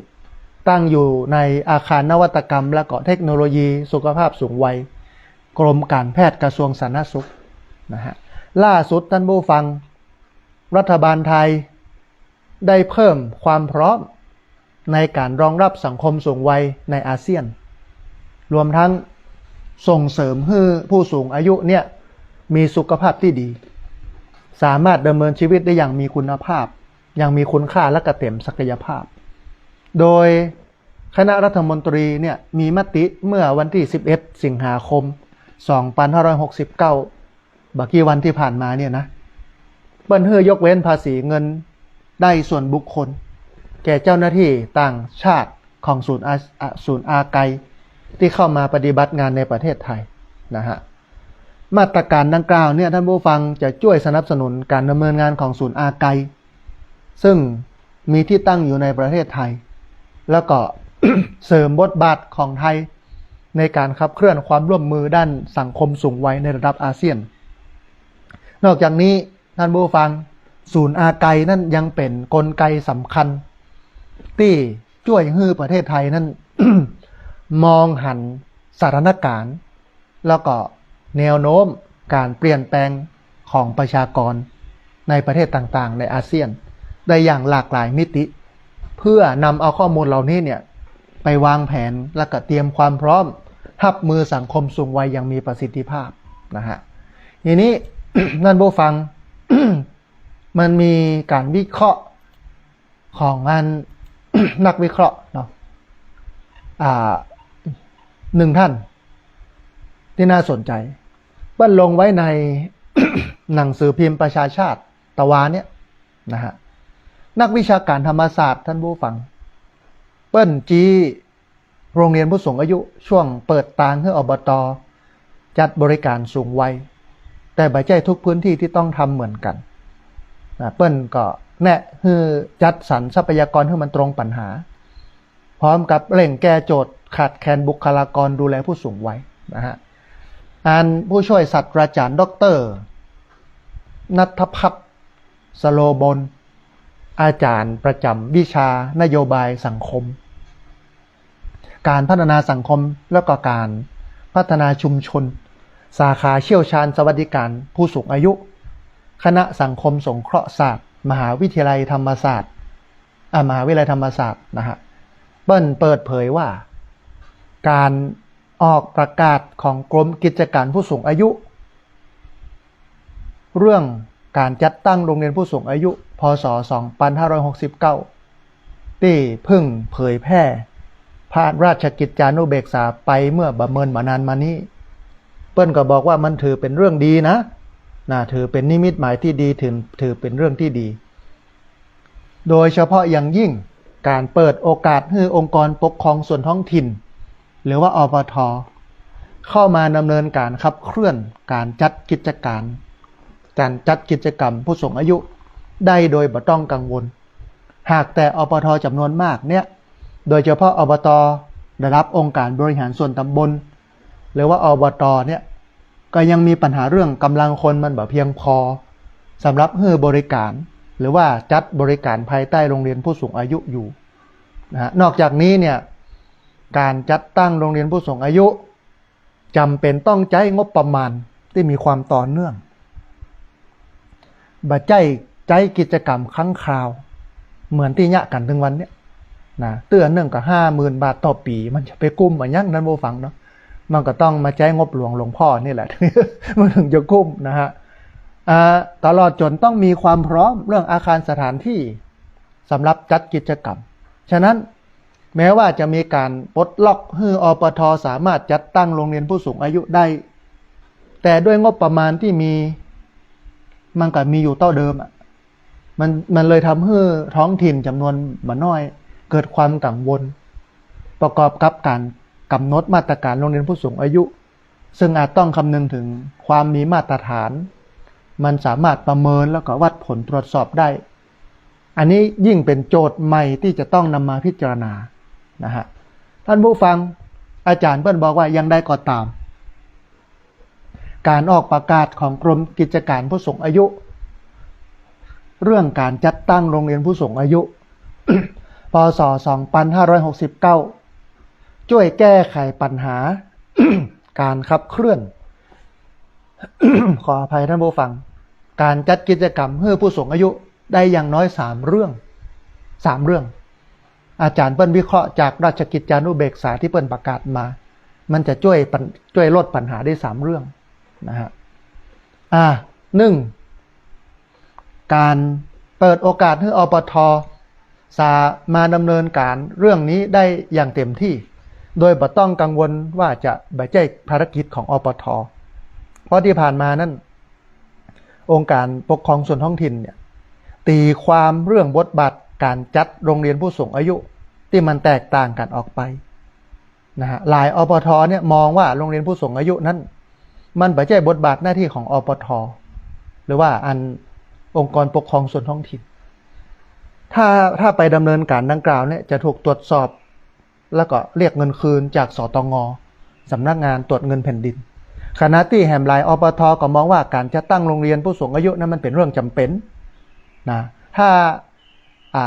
ตอนเนี้ยการประกาศในราชกิจจานุเบกษาเรื่องของการจัดตั้งโรงเรียนผู้สูงอายุเมื่อประเมินมานานมันจะปลดล็อกข้อนี้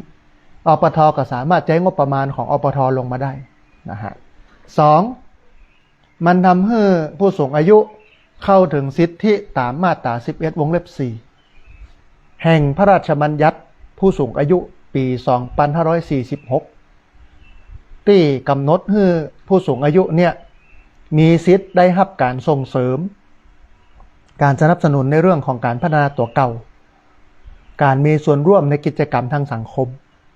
และการรวมกลุ่มในลักษณะเครือข่ายหรือว่าชุมชนให้มันนักขึ้นซึ่งเดิมเนี่ยหน่วยงานต่างๆท่านผู้ฟังบ่ได้มีความตระหนักหรือว่ามีความพร้อมในการจัดกิจกรรมส่วนนี้ยังเท่าเทียมกันนะฮะข้อสุดท้ายเป็นหนึ่งในแนวทางในการรองรับการเป็นสังคมสูงอายุระดับสมบูรณ์ของประเทศไทยอย่างใดก็ตามท่านผู้ฟังด้วยทรัพยากรที่มีจำกัดมันทำให้จำเป็นต้องกำหนดอย่างชัดเจนว่าอปท.แต่ละแห่งเนี่ยจะเน้นนักเรื่องอย่างจะเน้นนักกี่เรื่องใดพ้องเพื่อให้ครอบคลุมปัญหาและความจำเป็นของผู้สูงอายุในพื้นที่ได้นักที่สุดนะฮะอันนี้เป็นการวิเคราะห์ โดยผู้ช่วยศาสตราจารย์ดร.ณัฐพัฒน์ สโรบลอาจารย์ประจำภาควิชานโยบายสังคมการพัฒนาสังคมและการพัฒนาชุมชนสาขาเชี่ยวชาญสวัสดิการผู้สูงอายุคณะสังคมสงเคราะห์มหาวิทยาลัยธรรมศาสตร์นะฮะมันมีแหมแนววิเคราะห์หนึ่งท่านผู้ฟังซึ่งน่าสนใจน่าสนใจมากโรงเรียนผู้สูงอายุมีมานานแต่ทำไมเพิ่งมีกฎหมายรับรองอันนี้น่าสนใจมันอยู่ในเว็บไซต์ ลงเมื่อวันที่7 สิงหาที่ผ่านมาเนี่ยนะฮะน่าสนใจเรื่องนี้ราชกิจจานุเบกษาประกาศหลักเกณฑ์จัดตั้งโรงเรียนผู้สูงอายุพ.ศ. 2569ในเว็บไซต์เพจหนึ่งเปิ้นบอกว่าก็โรงเรียนผู้สูงอายุมีมาเมินแล้วเนี่ยอย่างเพิ่งมีกฎหมายรับรองก็อาตมาภาพทำโรงเรียนผู้สูงอายุมา9 ปีแล้วบดเท่าเสี่ยงเงินไปเป็นหิมล้าน หมดเงินไปเป็นหิมจะล้านแล้วนะเงินส่วนตัวเนี่ยนะเพิ่งมีกฎหมายรับรองอันนี้เรื่องนี้น่าสนใจเพิ่นบอกว่าเมื่อไทยบ่ได้ต้องการแค่ที่รวมกลุ่มคนแก่แต่ต้องมีพื้นที่เรียนรู้ที่ได้มาตรฐานในชุมชนนี่น่าสนใจนะฮะเพิ่นบอกว่าประเทศไทยนั้นมีโรงเรียนผู้สูงอายุกระจายอยู่ในหลายพื้นที่มาเมินนานแล้วหลายแห่งเกิดขึ้นจากความร่วมมือขององค์กรปกครองส่วนท้องถิ่นโรงพยาบาลส่งเสริมสุขภาพตำบลชมรมผู้สูงอายุวัดผู้นำชุมชนและก็อาสาสมัครโดยใจชื่อว่าโรงเรียนแต่บัดได้มีห้องเรียนหรือว่าหลักสูตรตายตัวเหมือนกับสถานศึกษาหรือว่าโรงเรียนทั่วไปกิจกรรมที่เกิดขึ้นมีตั้งแต่การออกกำลังกายการตรวจสุขภาพการให้ความรู้เรื่องสิทธิและสวัสดิการการฝึกอาชีพการใช้โทรศัพท์มือถือ ไปแผ่วการฮ้องเพลงนะการเต้นรำการทำอาหารแล้วก็การถ่ายทอดภูมิปัญญาท้องถิ่นแต่เมื่อแต่ละพื้นที่มันเติบโตด้วยเงื่อนไขอะไรอย่างท่านผู้ฟังเงื่อนไขงบประมาณเงื่อนไขของคนเจ้าหน้าที่ต่างๆที่มาดูแลแล้วความพร้อมที่มันแตกต่างกันคำถามสำคัญจึงเกิดขึ้นว่าโรงเรียนผู้สูงอายุทุกแห่งกำลังทำหน้าที่พัฒนาคุณภาพชีวิตผู้สูงวัยได้อย่างแท้จริงหรือบางแห่งกำลังเหลือเพียงกิจกรรมพบปะเป็นครั้งเป็นคราวท่านผู้ฟังอันนี้มันเป็นคำถามที่น่าสนใจเพื่อนถามว่าโรงเรียนผู้สูงอายุทุกแห่งกำลังทำหน้าที่พัฒนาคุณภาพชีวิตผู้สูงวัยได้อย่างแท้จริงก่อหรือบางแห่งกำลังเหลือเพียงกิจกรรมที่เอาผู้สูงอายุมาพบปะกันมาฮ้องเพลงโน่นนี่นั่นซึ่งมันบ่ใช่การพัฒนาคุณภาพชีวิตของผู้สูงวัยอย่างแท้จริงล่าสุดราชกิจจานุเบกษาเปิ้นประกาศกรมกิจการผู้สูงอายุเรื่องการจัดตั้งโรงเรียนผู้สูงอายุพ.ศ. 2569เมื่อวันที่31กรกฎาคม2569เพื่ออะไรอย่างท่านผู้ฟังประกาศนี้มาเพื่ออะไรอย่างเพื่อกำหนดหลักเกณฑ์การจัดตั้งการรับรองการสนับสนุนการประเมินมาตรฐานและการเพิกถอนหนังสือรับรองเพื่อมีกรอบเดียวกันทั่วประเทศเพื่อมันมีมาตรฐานเหมือนกันทั่วประเทศนะฮะประกาศกำหนดความหมายของโรงเรียนผู้สูงอายุเพื่อเป็นการรวมตัวของผู้สูงอายุ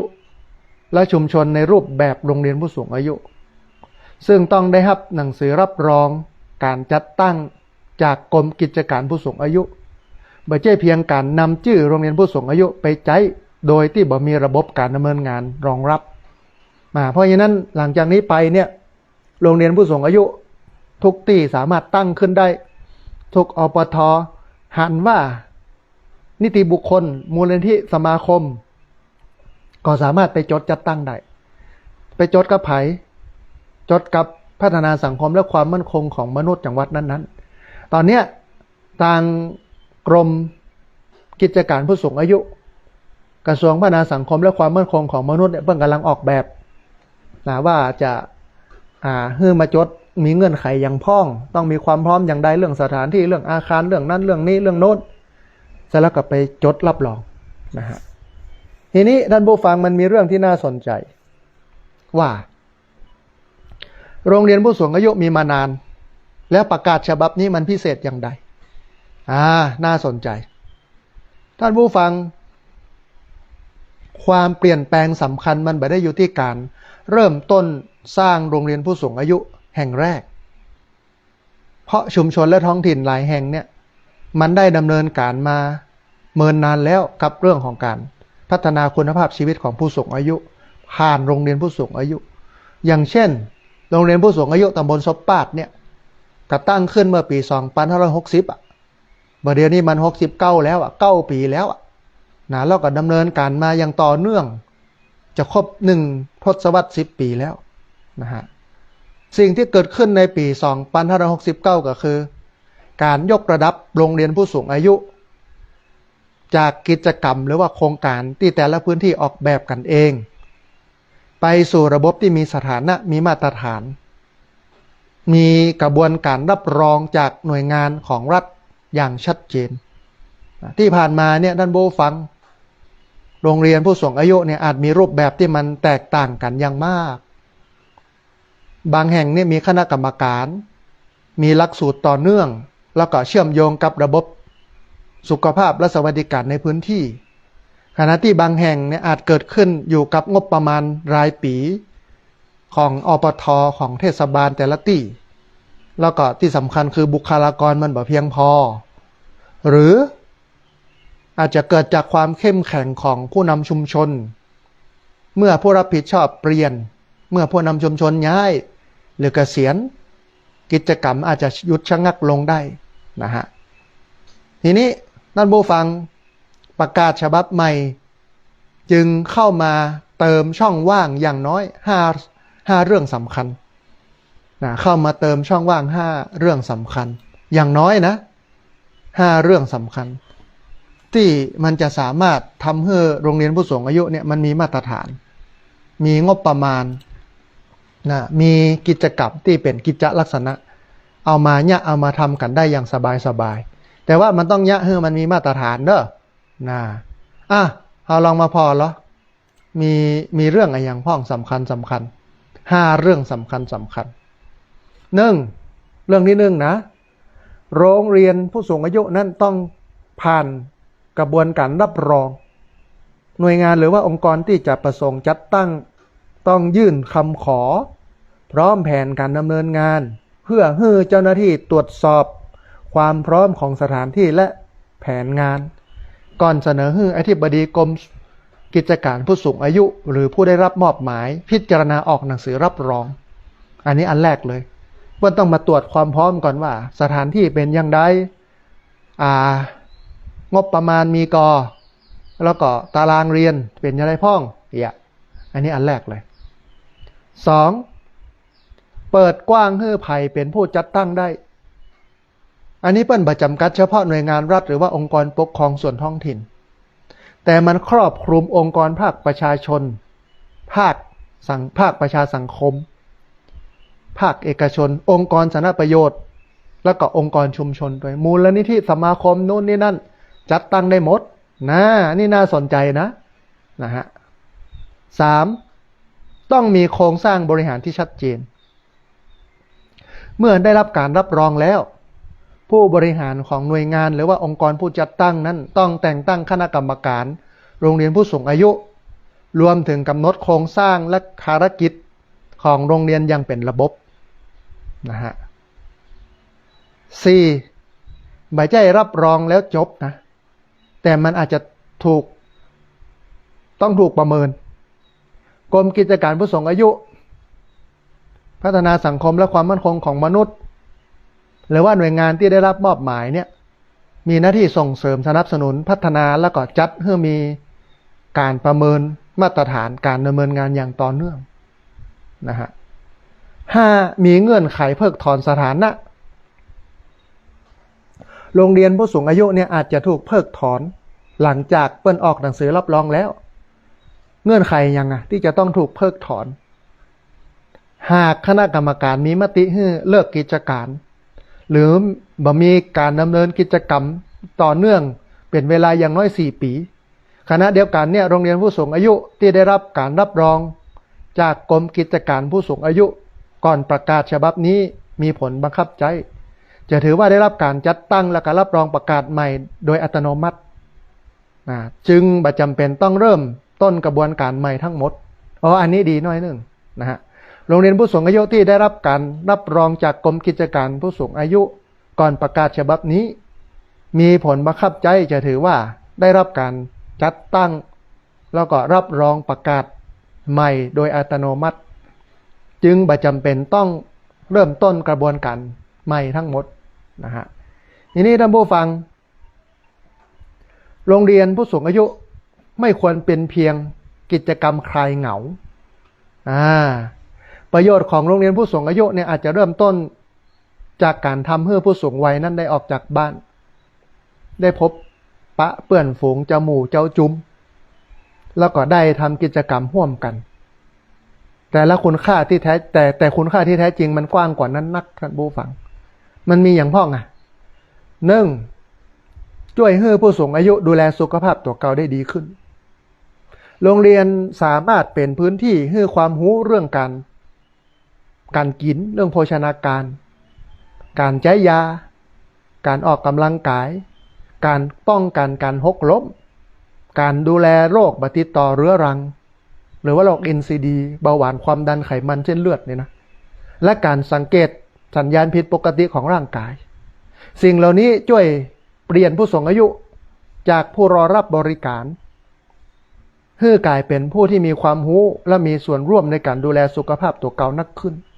อันนี้ข้อแรกเลยที่โรงเรียนผู้สูงอายุต้องทำคือต้องเน้นเรื่องสุขภาพผู้สูงวัยนะฮะ2ลดความโดดเดี่ยวและส่งเสริมสุขภาพจิต มีหลายคนเกษียณอายุราชการมีหลายคนสูญเสียคู่ชีวิตที่ฮักที่แปลงที่อยู่ด้วยกันมาแล้วก็การที่ถูกหลานย้ายไปทำงานต่างถิ่นการที่ลูกหลานย้ายไปทำงานต่างถิ่นแล้วก็ข้อจำกัดด้านร่างกายอาจทำให้โลกทางสังคมของผู้สูงอายุเนี่ยมันเล็กลงไปเรื่อยๆโรงเรียนผู้สูงอายุจึงเป็นพื้นที่สร้างสรรค์ความสัมพันธ์ความรู้สึกเป็นส่วนหนึ่งของกลุ่มแล้วก็ความรู้สึกว่าตัวเก่านั้นยังมีคุณค่าบ่ได้ถูกทิ้งไว้ข้างหลังจากการเปลี่ยนแปลงของสังคมถึงวันนี้เหมือนว่าคนเฒ่าเนี่ยถูกทิ้งไว้ข้างหลังคือปท.เทศบาลอบต.หลายพื้นที่บ่ได้สนใจกับผู้สูงวัยมีโครงการปีหนึ่งก็ให้เงินมาหน่อยนึงให้มาหยะอย่างกันเหี้ยปีเตื้อเดียวนะจบนะอันนี้คืออาตมาภาพมามองอย่างเงี้ยคุณก็มัวแต่ไปทำเรื่องโครงสร้างพื้นฐานอินฟราสตรัคเจอร์แล้วก็ไปหากินก็งบประมาณขาดเหลือของอันโครงการนั้นๆบ่ทำเรื่องคนเลยนะบางที่บ่สนใจพ่อคนพ่อก้อยคนเลยเอาแต่โครงสร้างพื้นฐานอย่างเดียวเพราะมันได้ตังค์โลกมันได้เปอร์เซ็นต์อย่างเช่นซื้อปูน100 กระสอบมันก็ต้องลดแลกแจกแถมเพื่ออยู่แล้วร้านค้านั่นน่ะเขาก็ได้เปอร์เซ็นต์จากหั่นเนี่ยมันม่วนแล้วมันได้ตังค์แต่พอมาทำกับคนมาทำกับผู้สูงอายุเนี่ยมันบ่ได้ตังค์โลกมันต้องจ่ายเต็มมันต้องเต็มพิกัดตามกระบวนการของเปิ้ลเนี่ยสังคมไทยมันติดปัญหาตรงนี้นะฮะการทุจริตมันสูงท่านผู้ฟังปดเท่าทุจริตมาตั้งแต่อย่างไงที่เปิ้ลว่ากันเนี่ยสวทุจริตสสซื้อเสียงเข้าไปเป็นทุจริตเงินงบประมาณปดเท่าพดมาแผ่วการทุจริตการสอบข้าราชการท้องถิ่นโกงกันเป็น5,000 6,000 คนเนี่ยนี่คือจุดเริ่มต้นของความล่มสลายของประเทศไทยเลยนะท่านผู้ฟัง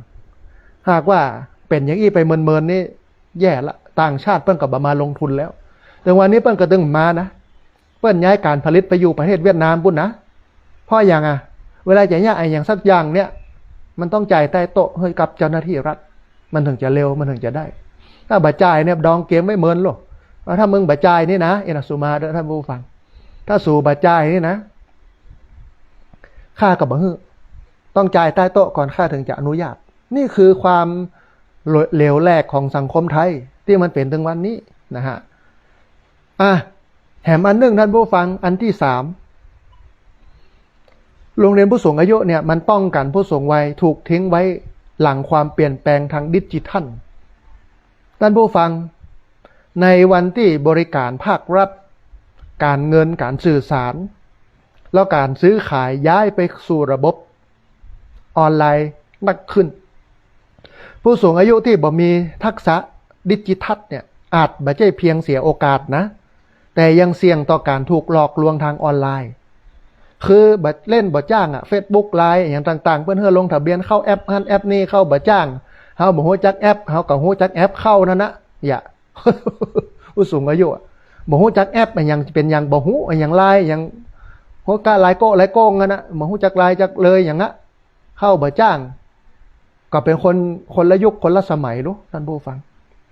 นะเปิ้นก็บ่ตันโลกทำให้เสียโอกาสนะอย่างอันเปิ้นลงอันอย่างเงินที่เปิ้นจะแจกกันเนี้ยสวัสดิการแห่งรัฐลงรอบนั้นรอบนี้ต้องไปลงทะเบียนนั้นลงทะเบียนนี้ไปเข้าแอปนั้นแอปนี้มันเข้าบ่จ้างมันเข้าบ่ได้ก็ต้องไปจ้างละอ่อนเนี่ยบางครั้งมีลูกหลานก็ให้ลูกหลานเนี่ยนี่คือการเสียโอกาสนะแถมบ่นะยังจะถูกหลอกจากมิจฉาชีพทางออนไลน์นะอาตมาภาพเนี่ยเป็นประธานสภาผู้บริโภคจังหวัดลำปางดูแลรับผิดชอบเรื่องการบริโภคของพี่น้องจังหวัดลำปางเวลาเปิ้นเดือดร้อนเรื่องการบริโภคซื้อสินค้าและบริการบ่ได้อย่างที่วางไว้จ่ายเงินไปแล้วบ่ได้เหมือนที่กึดไว้บ่ได้เหมือนภาพมันบ่เหมือนในที่เปิ้นโฆษณาไว้เปิ้นก็มาร้องเรียนแปลงบ้านแปลงจองละอาจผู้รับเหมาละทิ้งเฮาก็มีทนายประจำสำนักงาน5 คนนะท่านผู้ฟังเอามาช่วยพี่น้องชาวบ้านถึงวันเนี่ยมีเจ้าหน้าที่อยู่4 คนศูนย์อยู่ที่อันข้างๆสะพานข้ามต้ามาโอใกล้สะพานข้ามต้ามาโอก่อนจะข้ามไปฝั่งลายปุ้นนะฮะที่จริงก็ต้องบอกก่อนนะว่าท่านไหนเลือดร้อนเรื่องของการบริโภคของจังหวัดลำปางนะ นะเน้นจังหวัดลำปางมาร้องเรียนได้ท่านผู้ฟังมาร้องเรียนเฮาได้เฮาสามารถประสานงานอย่างเฮือได้แล้วก็มีทนายความช่วยเหลือแล้วก็การใช้ทนายเฮาเนี่ยบ่ได้เสียค่าใช้จ่ายฟรีทุกกระบวนการนะเวลาถูกหลอกโอนเงินไปนู่นนี่นั่นอย่างเงี้ยนะมาได้แล้วเฮาก็เอาเจ้าหน้าที่เนี่ยออกไปให้ความรู้ชาวบ้านแต่ละที่แต่ละตางตัวนี่คือประโยชน์ของมันนะฮะแต่ว่าถ้าหากว่า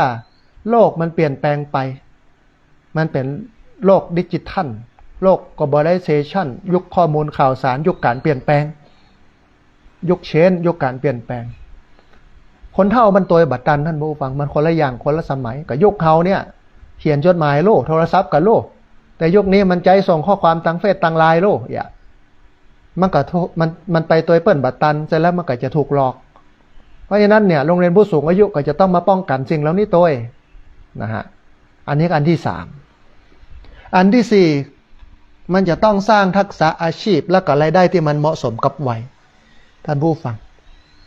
การฝึกอาชีพมันบ่ควรถูกจำกัดอยู่เพียงการผลิตสินค้าชุมชน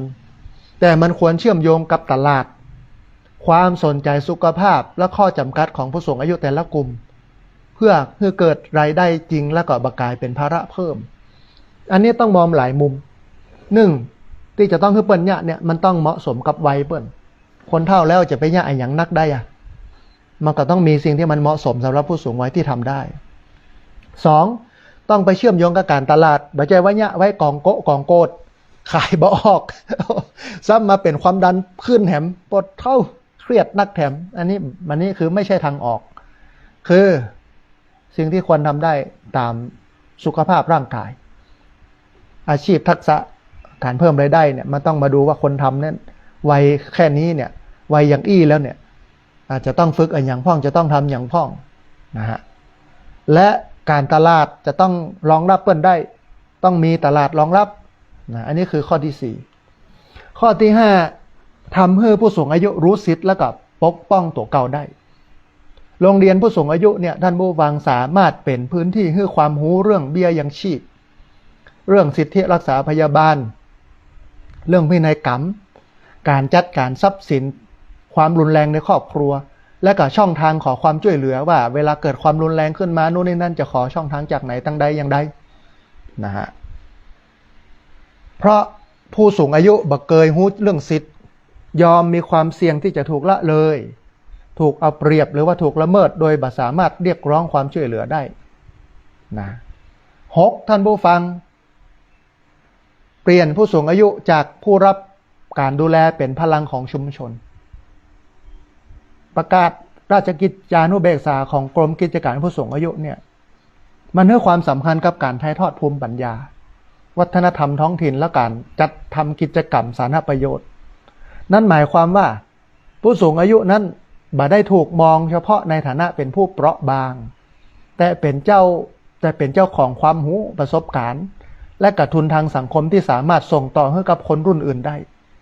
วัตถุประสงค์ตามประกาศครอบคลุมทั้งการเรียนรู้ตลอดชีวิตการดูแลและก็พิทักษ์สิทธิสุขภาพกายใจการมีส่วนร่วมในสังคมการถ่ายทอดภูมิปัญญาเพื่อประโยชน์แก่ชุมชนโรงเรียนมีแล้วคำถามคือเข้าถึงใครบ้างโรงเรียนผู้สูงอายุเนี่ยมันมีแล้วมันเข้าถึงไผ่ได้พ่องอันนี้มันสะท้อนโจทย์แถมด้านหนึ่งของประกาศฉบับนี้นะท่านผู้ฟังเพราะเมื่อมีระบบยื่นคำขอหนังสือรับรองการประเมินมาตรฐานเดียวกันประเทศจะสามารถพัฒนาฐานข้อมูลที่ตอบคำถามได้อย่างชัดเจนขึ้นว่าประเทศไทยมีโรงเรียนผู้สูงอายุที่ยังดำเนินการแท้จริงอยู่กี่แห่งมีผู้สูงอายุเข้าร่วมกี่คนและเข้าร่วมอย่างต่อเนื่องเพียงใด พื้นที่ใด ยังบ่มีโรงเรียนหรือว่ายังเข้าบ่ถึงกิจกรรมผู้สูงอายุที่ติดบ้านพิการยากจนหรือว่าอยู่ลำพังเข้าถึงได้หรือไม่กิจกรรมช่วยให้สุขภาพรายได้หรือว่าคุณภาพชีวิตที่ดีขึ้นเนี่ยได้เพียงใดเพราะจำนวนโรงเรียนที่เพิ่มขึ้นนั้นท่านผู้ฟังไม่ได้หมายความว่าผู้สูงอายุทุกกลุ่มจะได้รับโอกาสอย่างเท่าเทียมนะโรงเรียนอาจจะตั้งอยู่ในชุมชนแต่ผู้สูงอายุที่เปราะบางที่สุดอาจเดินทางมาบ่ได้ บ่มีคนปามาบ่ฮู้ข้อมูลหรือว่ากิจกรรมนะบ่ได้ถูกออกแบบใหม่เหมาะกับข้อจำกัดของหมู่เขามาตรฐานเดียวกันต้องบ่กลายเป็นรูปแบบเดียวกันทั้งหมดท่านผู้ฟังการมีมาตรฐานเนี่ยมันช่วยป้องกันบ่ให้โรงเรียนผู้สูงอายุถูกใจโดยบ่มีแบบแผนบ่มีความต่อเนื่องหรือบ่สามารถจะตรวจสอบคุณภาพได้แถมอย่างหนึ่งรัฐเนี่ยต้องระวังบ่ให้มาตรฐานกลายเป็นภาระด้านเอกสารขององค์กรชุมชนขนาดเล็กบ่สามารถจัดตั้งโรงเรียนได้หรือว่าทำให้ทุกพื้นที่เนี่ยต้องจัดกิจกรรมเหมือนกันโดยบ่ได้คำนึงถึงบริบทของพื้นที่โรงเรียนในกรุงเทพมหานครเนี่ยโรงเรียนผู้สูงอายุในกรุงเทพมหานครเนี่ยต้องเน้นทักษะดิจิทัลการป้องกันภัยออนไลน์และการรับมือความโดดเดี่ยวในเมืองโรงเรียนในชุมชนเกษตรกรรมอย่างบ้านนอกคอกนาอย่างเฮาเนี่ยอาจต้องเน้นสุขภาพจากการทำงานและการจัดการหนี้การเพิ่มพูนผลผลิตและการถ่ายทอดภูมิปัญญาท้องถิ่นส่วนโรงเรียนในพื้นที่ห่างไกลอาจต้องออกแบบให้มีการเรียนรู้แบบเคลื่อนที่เชื่อมโยงกับอาสาสมัครและบริการเยี่ยมบ้านเพื่อบ่ทิ้งผู้สูงอายุที่เดินทางบ่ได้ไว้ตั้งหลังดังนั้นท่านผู้ฟังความสำเร็จของประกาศฉบับนี้นั้นบ่ได้วัดเพียงว่า มีหน่วยงานยื่นขอจัดตั้งเพิ่มขึ้นกี่แห่งแต่ต้องวัดว่าโรงเรียนนั้นทำให้ผู้สูงอายุมีสุขภาพดีขึ้นก่อมีเปื้อนมีความมั่นคงรู้จักสิทธิ์พึ่งพาตัวเองได้ก่อและมีพื้นที่แสดงบทบาทในชุมชนนักขึ้นแต่ก่อนะฮะนี่คือผลดีเนาะของการประกาศราชกิจจานุเบกษาเรื่องโรงเรียนผู้สูงอายุทีนี้ เราลองมาพอราชกิจจาที่เปิ้นประกาศนะโรงเรียนผู้สูงอายุนะน่าสนใจนะเราลองมาฟังดูเนาะท่านผู้ฟังเท่าที่เวลาพอที่จะมีเหลืออยู่นะประกาศกรมกิจการผู้สูงอายุเรื่องการจัดตั้งโรงเรียนผู้สูงอายุพ.ศ. 2569อันนี้เป็นราชกิจจานุเบกษาประกาศเมื่อวันที่31กรกฎาคม2569นะฮะน่าสนใจน่าฟังญาติโยมที่เป็นคนเฒ่าเนี่ย เป็นผู้สูงอายุเนี่ยควรฟังควรรู้ห้องว่าบ้านเมืองเพิ่นเป็นอย่างใดจะไปรู้แต่เรื่องอันหนังละครอย่างเดียว เพิ่นบอกว่าโดยมาตรา11วงเล็บ4แห่งพระราชบัญญัติผู้สูงอายุพ.ศ. 2546ข้อที่2ของประกาศสำนักนายกรัฐมนตรีเรื่องการกำหนดหน่วยงานผู้มีอำนาจหน้าที่รับผิดชอบดำเนินการเกี่ยวกับการคุ้มครองการส่งเสริมและการสนับสนุนผู้สูงอายุในด้านต่างๆตามพระราชบัญญัติผู้สูงอายุพ.ศ. 2546 พ.ศ. 2553ประกอบข้อ2ของประกาศกระทรวงพัฒนาสังคมและความมั่นคงของมนุษย์เรื่องกำหนดหลักเกณฑ์วิธีการและเงื่อนไขการคุ้มครองการส่งเสริมและการสนับสนุนการพัฒนาตนเองและการมีส่วนร่วมในกิจกรรมทางสังคมการรวมกลุ่มในลักษณะเครือข่ายสิทธิเครือข่ายหรือชุมชนจึงสมควรส่งเสริมและสนับสนุนให้มีการพัฒนาศักยภาพการรวมกลุ่มผู้สูงอายุในรูปแบบของโรงเรียนผู้สูงอายุเพื่อให้ผู้สูงอายุได้เรียนรู้พัฒนาทักษะในการดูแลตัวเก่าการพัฒนาคุณภาพชีวิตให้สามารถดำรงชีวิตอยู่ในสังคมได้อย่างมีคุณค่ามีศักดิ์ศรีและเข้าไปมีส่วนร่วมในกิจกรรมทางสังคมนั้นอาศัยอำนาจตามความในมาตรา32แห่งพระราชบัญญัติระเบียบบริหารราชการแผ่นดินพ.ศ. 2534ซึ่งแก้ไขเพิ่มเติมพระราชบัญญัติระเบียบบริหารราชการแผ่นดินฉบับที่5พ.ศ. 2545จึงออกประกาศ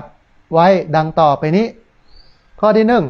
1ประกาศนี้ฮ้องว่าประกาศกรมกิจการผู้สูงอายุเรื่องการจัดตั้งโรงเรียนผู้สูงอายุพ.ศ.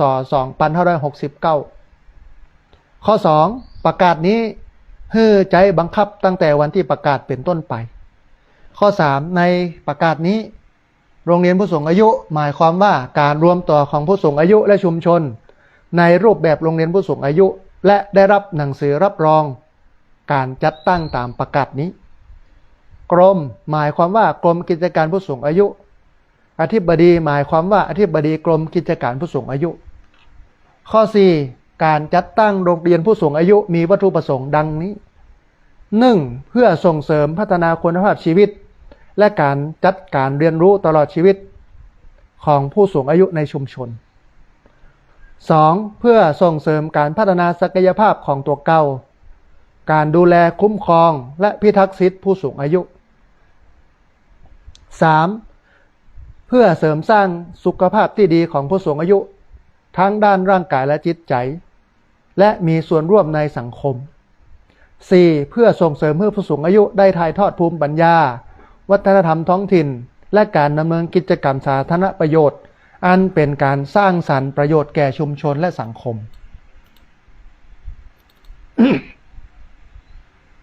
5. ข้อ 5 กรมหน่วยงานของรัฐองค์กรปกครองส่วนท้องถิ่นองค์กรภาคประชาชนองค์กรภาคประชาสังคมองค์กรภาคเอกชนองค์กรสาธารณประโยชน์หรือว่าองค์กรชุมชน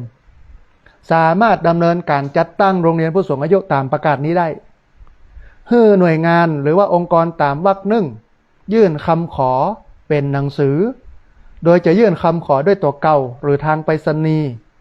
หรือไปรษณีย์อิเล็กทรอนิกส์ทั้งนี้ในเขตกรุงเทพมหานครให้ยื่นคำขอได้ที่กรมหรือว่าศูนย์พัฒนา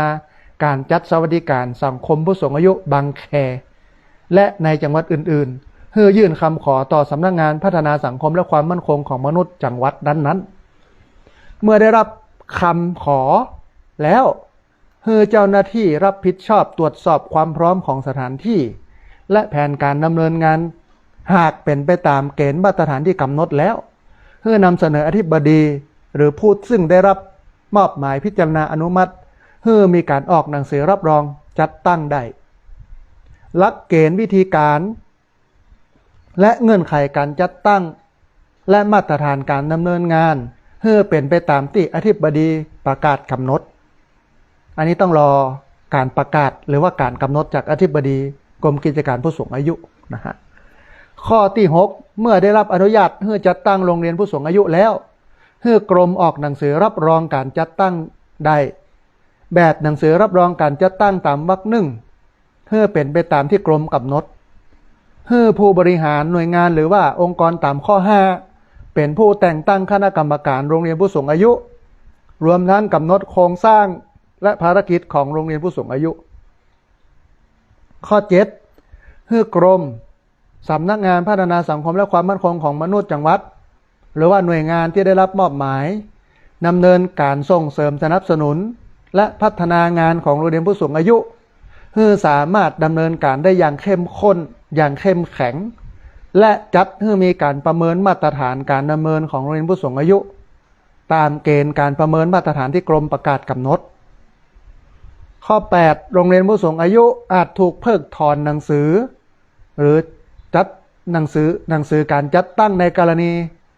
ต่างๆดังต่อไปนี้วงเล็บ 1คณะกรรมการโรงเรียนผู้สูงอายุมีมติบ่น้อยกว่า3 ใน 4ให้เลิกผลการประชาพิจารณ์ให้เลิกตามผลการประชาพิจารณ์ของผู้สูงอายุในพื้นที่วงเล็บ 2อธิบดีมีคำสั่งเพิกถอนเนื่องจากบ่ได้ดำเนินกิจกรรมต่อเนื่องอย่างน้อย4 ปีการเพิกถอนตามวรรค 1ให้นำข้อที่ 7มาบังคับใช้ข้อที่ 9ให้โรงเรียนผู้สูงอายุที่จัดตั้งและได้รับการรับรองจากกรมก่อนประกาศนี้บังคับให้ถือเป็นการจัดตั้งได้รับรองตามประกาศนี้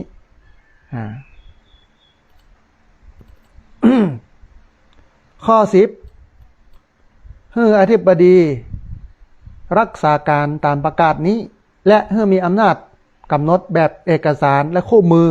การปฏิบัติให้เป็นไปตามประกาศนี้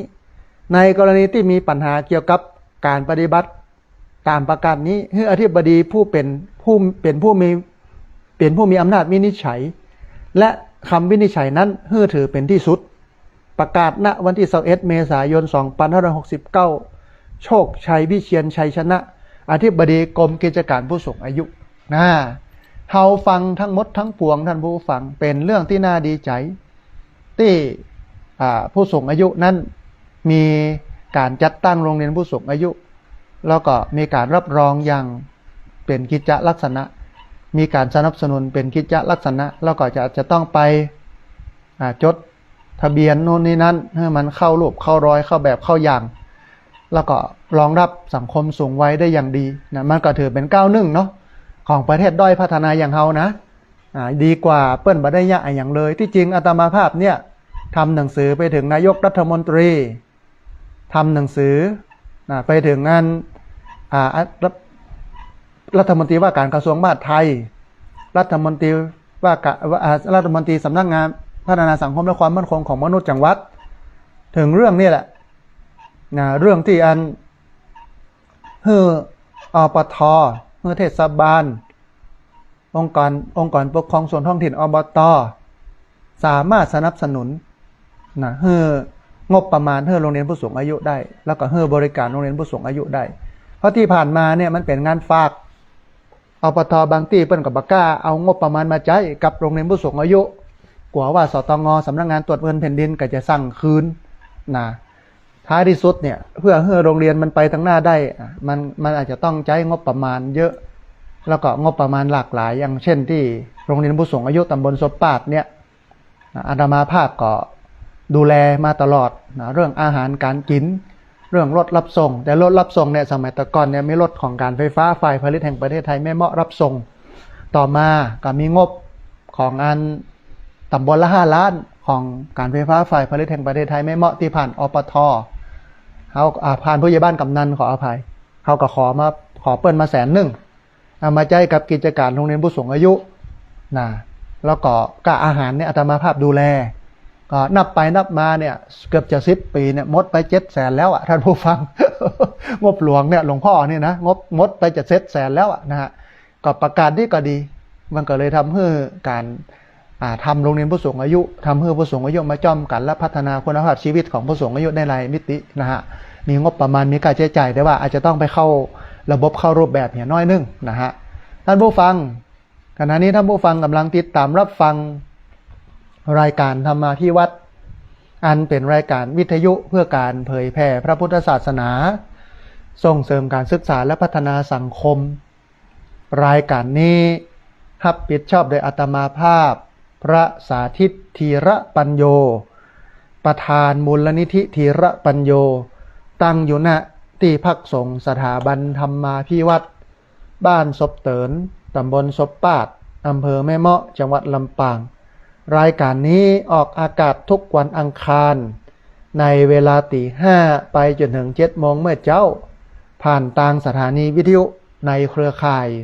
สถานีวิทยุคลื่นสื่อข่าวเพื่อชาวประชาซึ่งมีอยู่หลายคลื่นหลายสถานีหลายจังหวัดออกอากาศผ่านทาง Facebook Live ซึ่งเป็นไลฟ์สดของสถานีวิทยุวัดฝายหิน Facebook ของอาตมาภาพพระสาธิตธีระปัญโยรวมไปจนถึงบันทึกเทปเอาไปออกอากาศผ่านทางสถานีวิทยุเพื่อการศึกษาและพัฒนาอาชีพRadio Network FM 99.50 เมกะเฮิรตซ์ของวิทยาลัยเทคนิคกฟผ.แม่เมาะทุกวันศุกร์ในเวลา 8 โมงเมื่อเจ้าเป็นต้นไปและเอาไปออกผ่านทางเพจของมูลนิธิธีระปัญโยซึ่งท่านผู้ฟังสามารถไปติดตามรับฟังย้อนหลังไปก๊อปปี้ลิงก์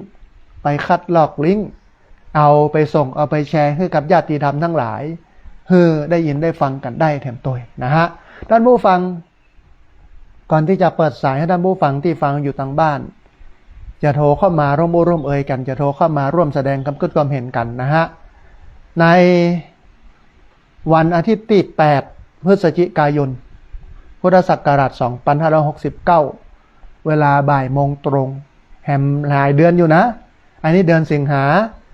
เดือนกันยาเดือนตุลาเดือนพฤศจิกายน3 เดือนนะฮะที่พักสงฆ์สถาบันธรรมาภิวัตรกำหนดทอดกฐินสามัคคีขึ้นในวันอาทิตย์ที่8 พฤศจิกายนพุทธศักราช2569เวลาบ่ายโมงโดยรองศาสตราจารย์ดร.วราพรตันรัศนสกุลเปิ้นมาเป็นเจ้าภาพภาคกฐินเพราะฉะนั้นพี่น้อง ท่านใดเนอะที่ใครทำบุญกฐินนะซึ่งมันก็เป็นบุญใหญ่เนาะ1 ปีมีครั้งนี่นะก็สามารถได้มาร่วมทำบุญกันได้เตรียมตัวกันเลยวันนี้นะฮะหยอดสตังค์ใส่ออมสินไว้ หยอดสตังค์ใส่ออมสินไว้นะหลังจากนั้นก็มากินมาทานกันในวันอาทิตย์ที่8 พฤศจิกายนพุทธศักราช 2569 นะเวลาบ่ายโมงนะฮะงานกฐินของที่พักสงฆ์มันก็เป็นเรื่องยากเนาะหลายวัดหลายวาเพิ่นก็บ่มีกฐินเพราะว่าบ่มีเจ้าภาพจองกฐินแต่ปีนี้ถือว่าที่พักสงฆ์สถาบันนามาพิวัตรนั้นโชคดีเพราะว่าท่านรองศาสตราจารย์ดร.วราพรตันรัตนสกุลนะตันรัตนกุลเนี่ยเปิ้นมาจองนะถวายผ้ากฐิน5 ชุดนะฮะ5 ผืน 5 ชุดเสร็จแล้วก็ปัจจัยถวายพระนะฮะที่เหลือซึ่งเป็นปัจจัยบริวารเข้าของเครื่องใจสัมปติต่างๆเอาก็ไปเสาะหากันเองนะโดยการมาบอกกล่าวนะฮะที่จริงเรื่องกฐินนี้พระบ่สามารถบอกได้นะไม่สามารถบอกโยมได้นะถ้าบ่มีเจ้าภาพมาจองกฐินพระก็บ่สามารถจะอู้ได้แต่พอมีเจ้าภาพจองกฐินปุ๊บมาละเสร็จแล้วก็สามารถประกาศบอกกล่าวได้ว่าโอ้โยมมาช่วยกันเด้องานทอดกฐินที่จริงกฐินมันก็เป็นเรื่องผ้านะฮะท่านอาจารย์วราพรเปิ้นก็เกิดอย่างนั้นนะเปิ้นก็เอาผ้ามาถวายส่วนปัจจัยบริวารนั่นเขาก็มาเสาะหากันเอาเองนะฮะอาตมาภาพก็เกิดว่าตอนนี้เนี่ยกำลังกั้นอาคารคุณแม่แชลมอุดมทรัพย์ก็เหลือแหมน้อยเดียวนะเหลือสีเหลือระบบไฟแล้วก็เหลือห้องน้ำนะฮะแหมน้อยนึงนะฮะแต่ว่าอุปกรณ์ห้องน้ำเนี่ยซื้อมาหมดแล้วนะมันก็จะเสี่ยงก้าสีเสี่ยงก้าไฟเสี่ยงก้ากระเบื้องปูพื้นและปูผนังรวมไปจนถึงการขุดต่อนะเอาต่อมาลงนะฮะขุดต่อใส่ต่ออย่างต่างๆต่อนะฮะเพราะฉะนั้นท่านใดที่อยากจะร่วมทำบุญทอดกฐินสามัคคีในวันอาทิตย์ที่8 พฤศจิกายนพุทธศักราช 2569 เวลาบ่ายโมงก็เรียนเชิญเจริญพรได้มาร่วมกันและตอนนี้ก็เปิดโอกาสให้โยมนะได้เอาโฮงตาลออกมาออกเลี้ยงเลยนะท่านใดที่อยากให้เลี้ยงโฮงตาลเอาโฮงตาลมาเลี้ยงในงานกฐินของที่พักสงฆ์สถาบันธรรมาภิวัตรวันอาทิตย์ที่8 พฤศจิกายนนี่ก็เจริญพรนะฮะท่านผู้ฟังท่านใดที่อยากจะร่วมทำบุญก็สามารถร่วมทำบุญได้ที่ธนาคารกรุงไทยชื่อบัญชีที่พักสงฆ์สถาบันธรรมาภิวัตรหมายเลขบัญชี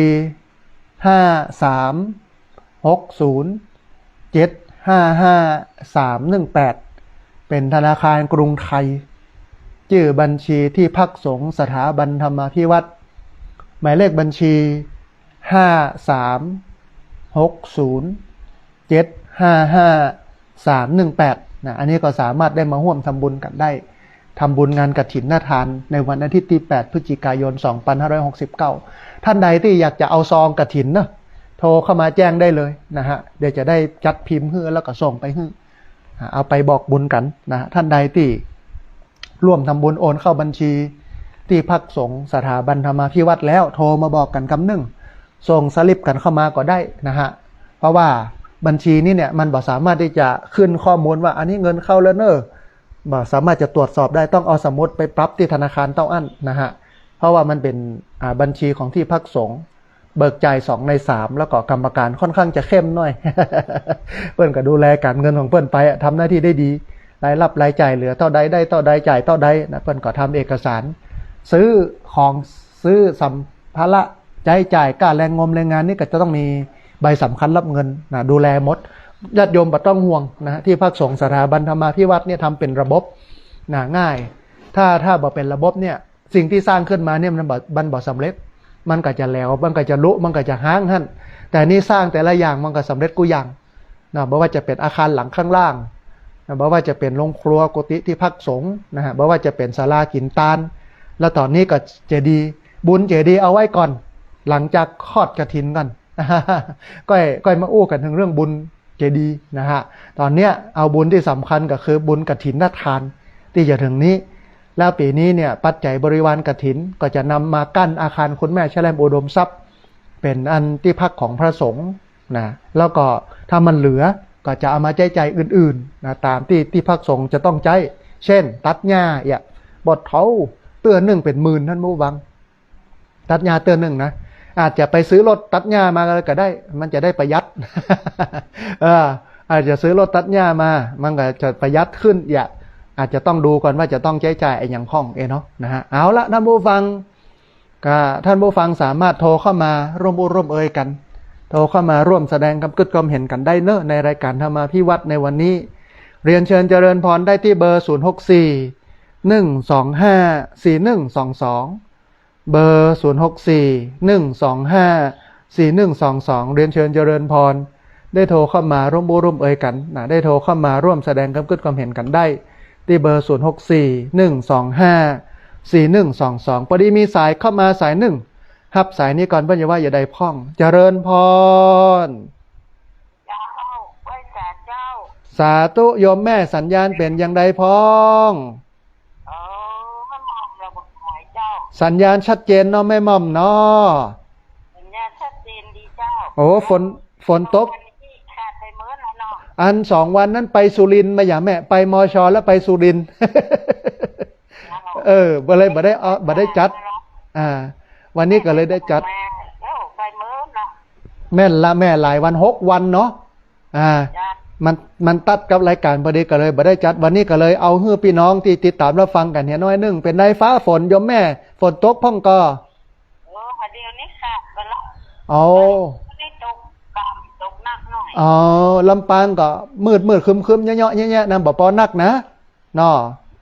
แม่ไปฝางฝนตกหนักขนาดเมืองฝางเพิ่นตึงน้ำเปิ้นตึงน้ำดีเมืองฝางมันจุ่มมันเย็นเนาะเมืองฝางนะแต่ต้องระมัดระวังเรื่องน้ำเนาะแม่เนาะอนุโมทนาบุญกับนันโยมแม่เนอะสาธุเจริญพรแม่น้อมเราปากก้อยญาติโยมติดตามรับฟังประจำโทรเข้ามาให้กำลังใจกันต้องอนุโมทนาบุญกับแม่น้อมเนอะพี่น้องเวลาเหลืออยู่ประมาณสัก20 กว่านาทีเนอะได้จัดหลายสายเรียนเชิญเจริญพรที่เบอร์064 125 4122เบอร์064 125 4122พอดีมีสายเข้ามาสายหนึ่งรับสายนี้ก่อนเปิ้นอย่าว่าอย่าได้พ้องเจริญพรเจ้าท่านอาจารย์เรียนคุณชูชีวิตเด้อสาธุแม่เพนสัญญาณเป็นได้พ้องชัดเจนเนาะแม่เพนเนาะอนุโมทนาบุญกับแม่เพนที่โทรเข้ามาให้กำลังใจกันเนอะที่โอนนี่ได้หมดเนาะได้หมดแล้วแม่แต่ว่าเดี๋ยวต้องไปปรับสมุดบัญชีแห่งกรรมต้องไปดู แต่น่าจะเข้าแล้วได้แม่ได้พ่อสมชายพ่อเพนข่าวเสี้ย100 บาทเนาะก็ถาวรแม่ก่อนตูดบ้านผิดเสี้ยเพื่อมันห้อง60 บาทพ่อพรแม่อนงขวัญนันทราบ้านเจ้าจาง40 บาทเป็น200นะเจ้าได้แม่ได้เดี๋ยวยังได้ก็ประสานไปหาโยมแม่แห่งกรรมนอได้เลยอนุโมทนาบุญกับโยมแม่เนอะสาธุแม่เพนคนสู้ชีวิตเป็นสะพานบุญเอาปัจจัยมาห่วมสร้างห่วมทำที่พักสงฆ์สถาบันธรรมาภิวัตน์ต้องอนุโมทนาบุญกับแม่เพนเนอะนะฮะพอดีมีสายเข้ามาแห่งสายหนึ่งรับสายนี้ก่อนเพื่อจะว่าอย่าได้พ้องนะฮะเจริญพรนมัสการครับผมแฟนพันธุ์แท้ครับมาแล้วพี่น้องจากอำเภอแม่ริมจังหวัดเชียงใหม่วันนี้สัญญาณเป็นได้พ้องจัดเจ๋วทั้งใจเลยครับสาธุอนุโมทนาบุญฝนตกพร้อมก่อคุณโยมไม่ตกแล้วครับอากาศติ่งเลยครับลำปางมืดคือตกมาเยาะๆย่อยๆตามสภาพตามหน้ามันเนาะป้อเนาะนะที่นี่ยังติ่งเลยครับม่วนครับสาธุอนุโมทนาบุญกับโยมป้อที่ติดตามรับฟังกันเนอะท่านแล้วมีธรรมะจัดดีครับปอม่วนใจอยู่เนาะป้อเนาะม่วนขนาดเลยครับเขาลึกซึ้งดีครับสาธุอันจะไปละไปเริ่มกันนะโยมป้อเนาะผมมาละครับผมละผมฟังตลอดเลยครับสาธุโยมป้ออนุโมทนาบุญเป็นได้พ่อละส่วนไฟครับก็ใหญ่ขึ้นเรื่อยๆตอนนี้นะตัดหญ้าแล้วก็เป่งเหมาะขนาดโยมป้อนะได้ใจประโยชน์พ่องละอย่างพ่องละเนาะ อย่างนั้น โอ้จะดีเลยเนาะเป็นสวนไปเนาะ ใช่แหมน้อยสัก2 ปีเนี่ยมันจะห่มอย่างเงาแล้วปอได้ประโยชน์หลายเนาะนะเอาละสาธุโยมป้อเนอสาธุเจริญพรนะโยมป้อจากอำเภอแม่ริมจังหวัดเชียงใหม่โทรเข้ามาให้กำลังใจกันเวลาเลยแหม17 นาทีท่านผู้ฟังปดโทรได้หลายสายเนอะเรียนเชิญเจริญพรที่เบอร์064 125 4122เบอร์064 125 4122พอดีมีสายเข้ามาสายหนึ่งครับสายนี้ก่อนเปิ้ลจะว่าอย่างใดพ่องเจริญพรเจ้าสาธุเจ้า สาธุโยมแม่สัญญาณเป็นได้พ่องวันนี้ชัดเจนดีเจ้าเอาชัดเจนดีฟังแจ๋วแล้วเนาะแม่เนาะเจ้าแม่น้อมเด้อจำได้โยมแม่จำได้ชัดเจนดีฝนตกพ่องก่อโยมแม่วันดอกแต่คืนนี้อ้อยมดแม่จะหายไปนะแดดร้อนข้ามพายุเข้าก็น่าจะคึมตกน้อยเล็กๆน้อยๆเนาะแม่เนาะจ้าทั้งตกตื่นเป็นได้พ่อก็คึมอยู่แม่ปอที่จะมีอยู่พ่องแต่บ่ปอนักโยมแม่จะเปลี่ยนจะเปลี่ยนกันไปอยู่โยมแม่ไปอยู่แต่ไปตันวันที่15ตอนแม่เจ้าที่อันฐานทหารปุ่นนะปิกมาแต่ว่าวันซืนถึงบ่เป็นยังแม่บ่เป็นยังเขาก็สลับกันไปเขาก็ฟังกันให้กำลังใจกันไปเนาะแม่เนาะสา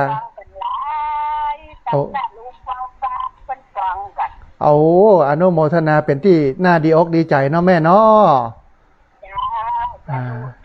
สาธุเนาะแม่เนาะสาธุเจริญพรญาติโยมเรียนเชิญเจริญพรเนอะที่เบอร์064 125 4122ท่านไหนที่ได้ไปตามเตียนนะมาเล่าให้กันฟังด้วยก็ได้เนอะว่ามันเป็นอย่างไรไปมาเนาะ ม่วนอย่างใดเนาะพอดีมีสายเข้ามาแหมสายหนึ่งครับสายนี้ก่อนเบิ้ลอย่าว่าอย่างใดพ่องนะฮะเจริญพรสาธุโยมแม่สัญญาณเป็นใดพ้องชัดเจนเนาะแม่ลิบันห้วยทกเนาะแม่เนาะ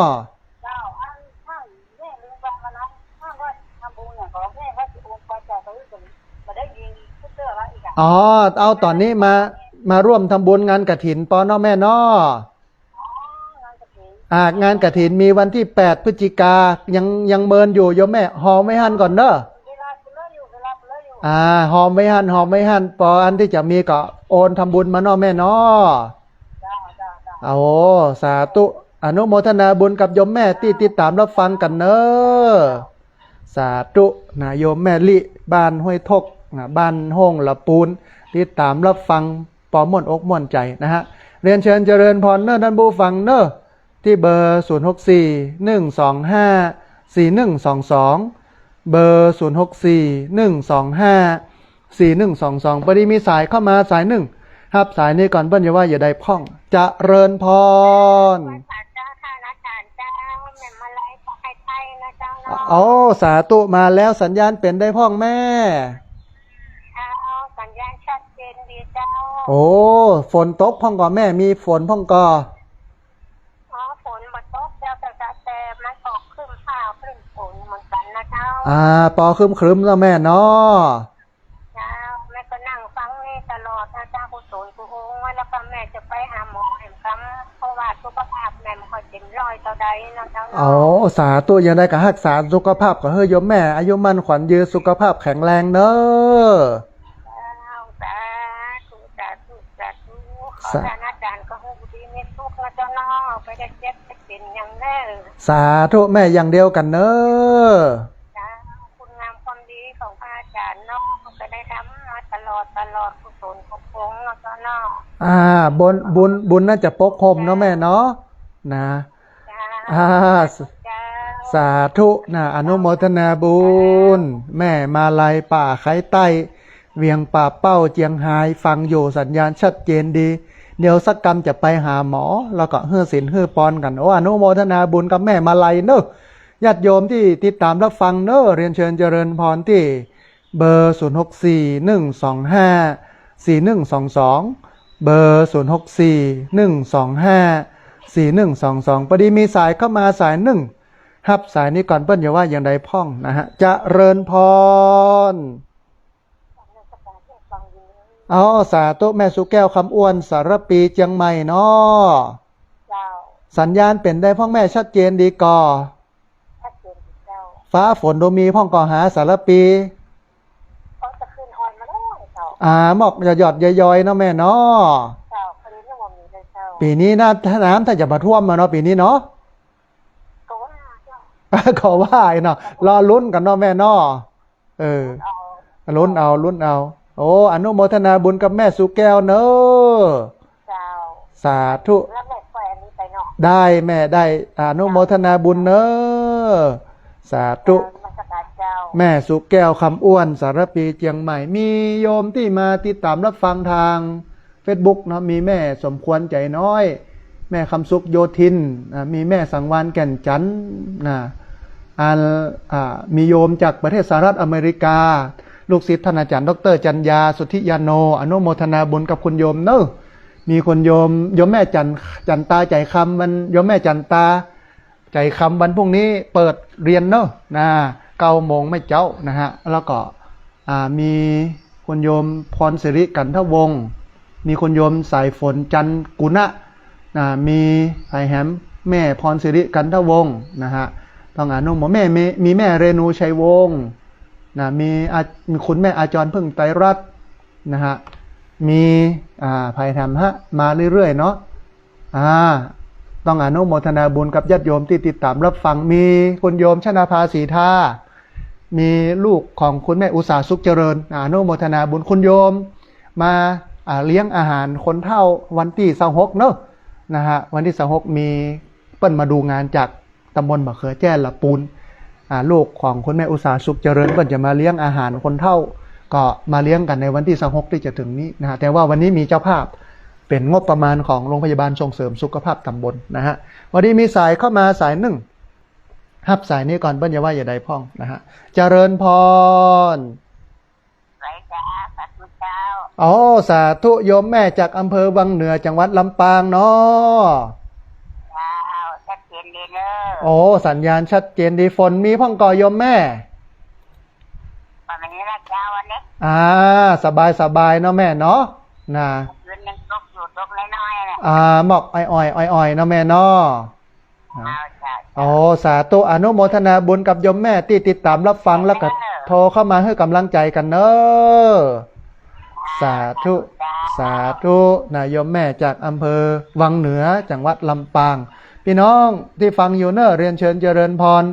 ที่เบอร์0641254122เบอร์0641254122เรียนเชิญเจริญพรได้โทรเข้ามาร่วมบุร่วมเอ่ยกันได้โทรเข้ามาร่วมแสดงความคิดความเห็นกันได้ที่เบอร์0641254122เบอร์0641254122เรียนเชิญเจริญพรนะพี่น้องเนอะเวลาพอที่จะมีเหลืออยู่นะฮะท่านผู้ฟังวันนี้ได้อู้ถึงเรื่องของการประกาศในราชกิจจานุเบกษาเรื่องโรงเรียนผู้สูงอายุมันก็เป็นสิ่งที่ดีที่ทำให้ผู้สูงอายุนั่นจะได้พัฒนาคุณภาพชีวิตผ่านโรงเรียนผู้สูงอายุโรงเรียนผู้สูงอายุเนี่ยหลายพื้นที่ก็จัดกันเองนะอย่างอาตมาภาพเนี่ยทางองค์การบริหารส่วนตำบลศพปาดแล้วก็โรงพยาบาลส่งเสริมสุขภาพตำบลศพปาดเพิ่นก็มาปรึกษาก็ได้ร่วมกันจัดตั้งมาได้ร่วมกันประคับประคองมาปลดท่อ9 ปีแล้วท่านผู้ฟังหมดเงินไป 7-8 แสน เงินส่วนตัวเนี่ยนะเอามาเป็นค่าอาหารแต่ต่อไปนี่คงจะมีมาละนะได้งบประมาณตรงนี้นะฮะวันนี้มีสายเข้ามาสายหนึ่งครับสายนี้ก่อนเปิ้ลจะว่าอย่างใดพ่องนะจะเริญพรไม่นิตยากินข้าวคำว่าหนองห้าเจ้าฟังอยู่เลยเจ้าสาธุบ้านหนองห้าสัญญาณเป็นได้พ่องแม่ชัดเจนดีเจ้าสาธุมีฝนพ่องก่อบ้านหนองห้าในเวียงบ่มีเจ้าอนุโมทนาบุญกับแม่นิตยาเนอะสาธุแม่เจริญพรสาธุนะแม่นิตยาโทรเข้ามาให้กำลังใจกันบ้านหนองห้านะฮะท่านผู้ฟัง เรียนเชิญเจริญพรเนอะที่เบอร์0641254122เบอร์0641254122เรียนเชิญเจริญพรได้โทรเข้ามาร่วมรบเอ่ยกันโทรเข้ามาร่วมแสดงความคิดความเห็นกันนะฮะในรายการธรรมพิวัตรวันนี้วันพวกนี้เรายังปะกันในวันหนึ่งเนอะแต่วันพวกนี้เลื่อนเวลาแต่ไม่ใช่เลื่อนเวลาปกติมันจะมีเวลา3:00 ถึง 5:00ในวันพวกนี้นะตื่นเช้าหน่อยหนึ่ง2:00ต้องตื่นแล้วล้างหน้าล้างตาแปรงฟัน3:00 ถึง 5:00จัดรายการวิทยุ8 โมงเป็นต้นไปก็มาดูแลผู้สูงอายุโรงเรียนผู้สูงอายุโพสต์จนถึงแม่แรงนะฮะอันนี้คือภารกิจของทุกเจ้าพระสงฆ์นะซึ่งมาได้เช้าเอนเพนนอนบ่ายพักผ่อนค่ำจำวัดดึกสงัดไปแอบซัดมาม่าแต่ทำงานทำหน้าที่นะฮะเป็นที่เปิ่งที่อิงให้กับญาติโยมพี่น้อง เวลาพอที่จะเหลืออยู่ประมาณ7 นาทีเนอะเรียนเชิญเจริญพรได้ที่เบอร์0641254122เบอร์0641254122พอดีมีสายเข้ามาสายหนึ่งรับสายนี้ก่อนเปิ้ลอย่าว่าอย่างใดพ้องเจริญพรไปสาเจ้าท่าน เอาสาธุมาแล้วแม่จันเรือนใสเวียงตะการสันปะตองเชียงใหม่นะอันแม่จันเรือนใสลองเล่าสั้นๆถึงเรื่องไปตาลเตียนเข้าพรรษาไปแจกข้าวแจกของที่บุรีรัมย์สุรินทร์ศรีสะเกษบักกี้วันที่ผ่านมาให้พี่น้องได้ฟังกันสักน้อยแม่โอ้ตอนเราเดินทางเข้าไปฐานมันตื่นเต้นหวาดเสียวแล้วนะมันวันดีเนาะมีตึงบุญใหญ่บุญหลวงมีตึงตื่นเต้นมีได้หูได้หันสถานที่มันโอ้สรุปรวมแล้วนี่โอ้เราจะได้ไปหูผ่านไปเนาะเป็นบุญแท้ๆเนาะแม่เนาะที่ได้ไปเนาะนะบุญแท้ๆกะนั่นคนบ่ได้ไปก็บ่เป็นหยังมาร่วมอนุโมทนาบุญด้วยกันเนาะแม่เนาะนะก็เอาบุญมาเพื่อเพิ่นเนาะเพื่อเปิ้นได้ร่วมอนุโมทนาเพื่อเปิ้นได้ร่วมทำเนาะแม่เนาะนะครั้งหนึ่งในชีวิตแต่โอ้ถ้าบ่ได้ไปคราวนี้ก็บ่ฮู้จะไปเมื่อใดล่ะเนาะบ่ลูกละแก่ไปคนเดียวนี่จึงไปบ่ได้โอ้นี่ไปไม่ใช่ธรรมดาเกือบ50 กันน่ะรถตู้ปอดต่อคนเป็นหิม500เป็นตอนเราไปที่ฐานแรกกันเราเข้าไปนี่มันเข้าลึกเลยนะบ้าหวาดเสียวนะเพราะว่าทางต่างนะเพิ่นจริงๆคือเดินเข้าไปนะแม่คนไปเก็บเฮ็ดโดนระเบิดก็มีนั่นน่ะจะไปลงเตียวนี่เพิ่นถึงมือเตียวเพิ่นเอาวันเดือนตัดตีเพิ่นเทคอนกรีตแล้วนะแม่นถ้าบ้านในขาจะปุ๊ดระนะเนาะโอ้มันสรุปภาพรวมมันก็ม่วนงันสันเล้าได้กำลังแล้วก็ไปให้กำลังใจทหารเนาะแม่เนาะแม่ดีใจแม่ได้กอดคนที่เปิ้นอู้น่ะตัวละโคงนั่นน่ะอย่างน้อยขอกอดได้ผู้มีทหารของเราเป็นดินนี่นะอย่างน้อยเปิ้นก็ได้กำลังใจกันเนาะแม่เนาะนะได้กำลังใจบางคนเปิ้นก็เอาเงินให้คน100คนเท่าใดเปิ้นก็ซื้อกันนะมันอย่างน้อยกับเปิ้นได้กำลังใจพอเปิ้นกินเปิ้นนอนกับตุกกว่าเฮาก่อนเนี่ยเป็นดีดูแท้จ้ะนอนกลางดินกินกลางทรายเนาะแม่เนาะตกสมัยจ้ะเพราะว่าเปิ้นมารักษาชายแดนให้เฮานอนสบายอยู่บ้านบ่โลเปิ้นทุกข์เปิ้นลำบากแต่ถ้าไปให้กำลังใจอย่างเงี้ยเปิ้นก็ได้กำลังใจเนาะแม่เนาะนะของที่เอาไปเป็น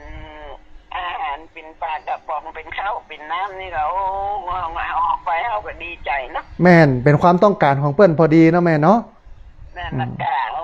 มันเปิ้นก็ตึงใจภูมิใจขนาดที่เอาไปแอวพ่อเปิ้นนั้นแม่นเอาอนุโมทนาบุญกับแม่จันเรือนใสเนอะ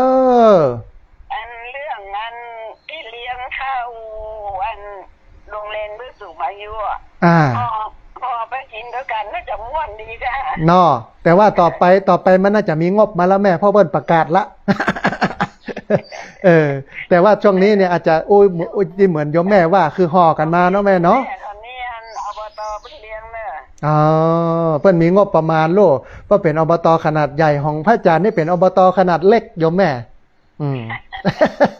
งบเปิ้นน้อย ต่อไปก็จะสบายนะเพิ่งมีงบเรียนให้ก่อนนะ แม่นละเฮาก็จะสบายละอดเอาหน่อยแม่อดเอาหน่อยนะ อนุโมทนาบุญกับแม่เนอะ เจ้าไว้สาเจ้า สาธุ เจ้า เจริญพรนะแม่จันเรือนใสเวียงตาการจันปะตองเชียงใหม่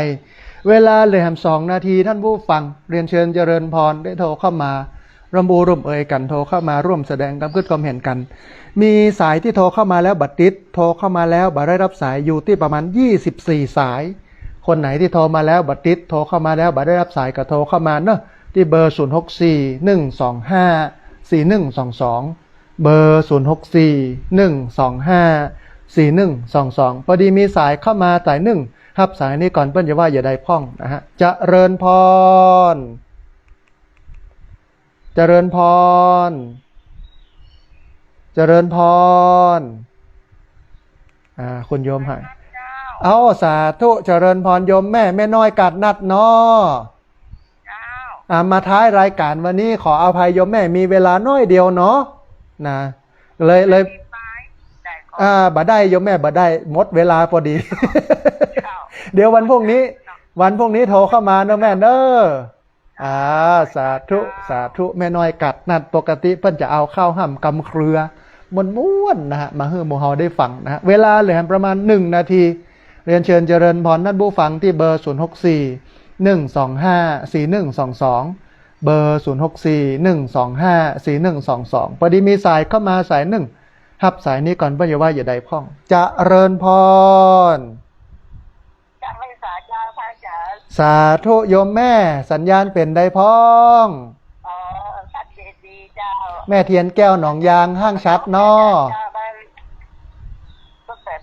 ก็ครึ้มแม่มีอ้อยๆมาพ้องแต่ว่าวันนี้การไฟฟ้าเพิ่นจะปล่อยน้ำมาน้อยนึงนะก็จะแม่กับพี่เจ้าดีละแม่ดีละปีนี้มันแรงโยมแม่นะยังได้เกาะรักษาสุขภาพจัดแรกผู้สูงอายุเลยจัดดีแล้วพระอาจารย์แม่ต่อไปนี้ก็คงจะมีโรงเรียนนักขึ้นนะโยมแม่เนาะเจ้าและมีดูแลผู้สูงอายุดีเจ้าจัดดีคนเฒ่าคนแก่ถ้าโยมแม่รีกับทางสุขที่อบตมาได้จะแบบดีโรงเรียนเดี๋ยวต่อไปปั่นมีละก็จะเป็นระบบนักขึ้นเนาะแม่เนาะเจ้าเป็นกำลังใจพระอาจารย์และเจ้าเลยขอพูดแรกเลยได้กำลังใจจันนักโยมแม่อนุโมทนาสาธุเจริญพรเอาละท่านผู้ฟังเวลาของรายการธรรมาภิวัตน์ในวันนี้หมดลงแล้วนะฮะเขาจะปะกันแทมไมเนอร์ในวันพรุ่งนี้8 โมงถึง 9 โมงนะฮะไม่ใช่8 โมงถึง 9 โมงตี 3 ถึงตี 5วันพรุ่งนี้วันอังคารตี 3 ถึงตี 5เขามาปะกันแทมไมวันนี้เอ่ยกันถึงเรื่องโรงเรียนผู้สูงอายุเพื่อรองรับสังคมสูงวัยก็ถือว่าเป็นสิ่งที่ดีนะฮะแล้วก็เขาก็ได้ฮู้ระบบระเบียบอย่างของเปิ้ลมีนักวิชาการหลายคนมาวิเคราะห์วันนี้ต้องกราบขอบพระคุณครูบาอาจารย์พระเถรานุเถระครูบาสังฆะที่เคารพอย่างสูงทุกรูปอนุโมทนาบุญกับญาติโยมที่ติดตามรับฟังแล้วก็ทุกคนทุกท่านที่โทรเข้ามาขออภัยญาติโยมที่บ่ได้รับสายเมื่อโทรเข้ามาแล้ววันพรุ่งนี้ก็โทรกันเข้ามาใหม่วันนี้สัพพะพุทธานุภาเวนะด้วยเดชเดชะอานุภาพของพระพุทธเจ้าสัพพะธรรมานุภาเวนะด้วยเดชเดชะอานุภาพของพระธรรมเจ้าสัพพะสังฆานุภาเวนะด้วยเดชเดชะอานุภาพของพระสังฆเจ้าศรัทธาสดถีพระวันตุเตขอความสุขความเจริญในธรรมจงบังเกิดมีแด่บรรดาศรัทธาสาธุชนทุกคนทุกท่านตลอดการเป็นนิจเทินเจริญพร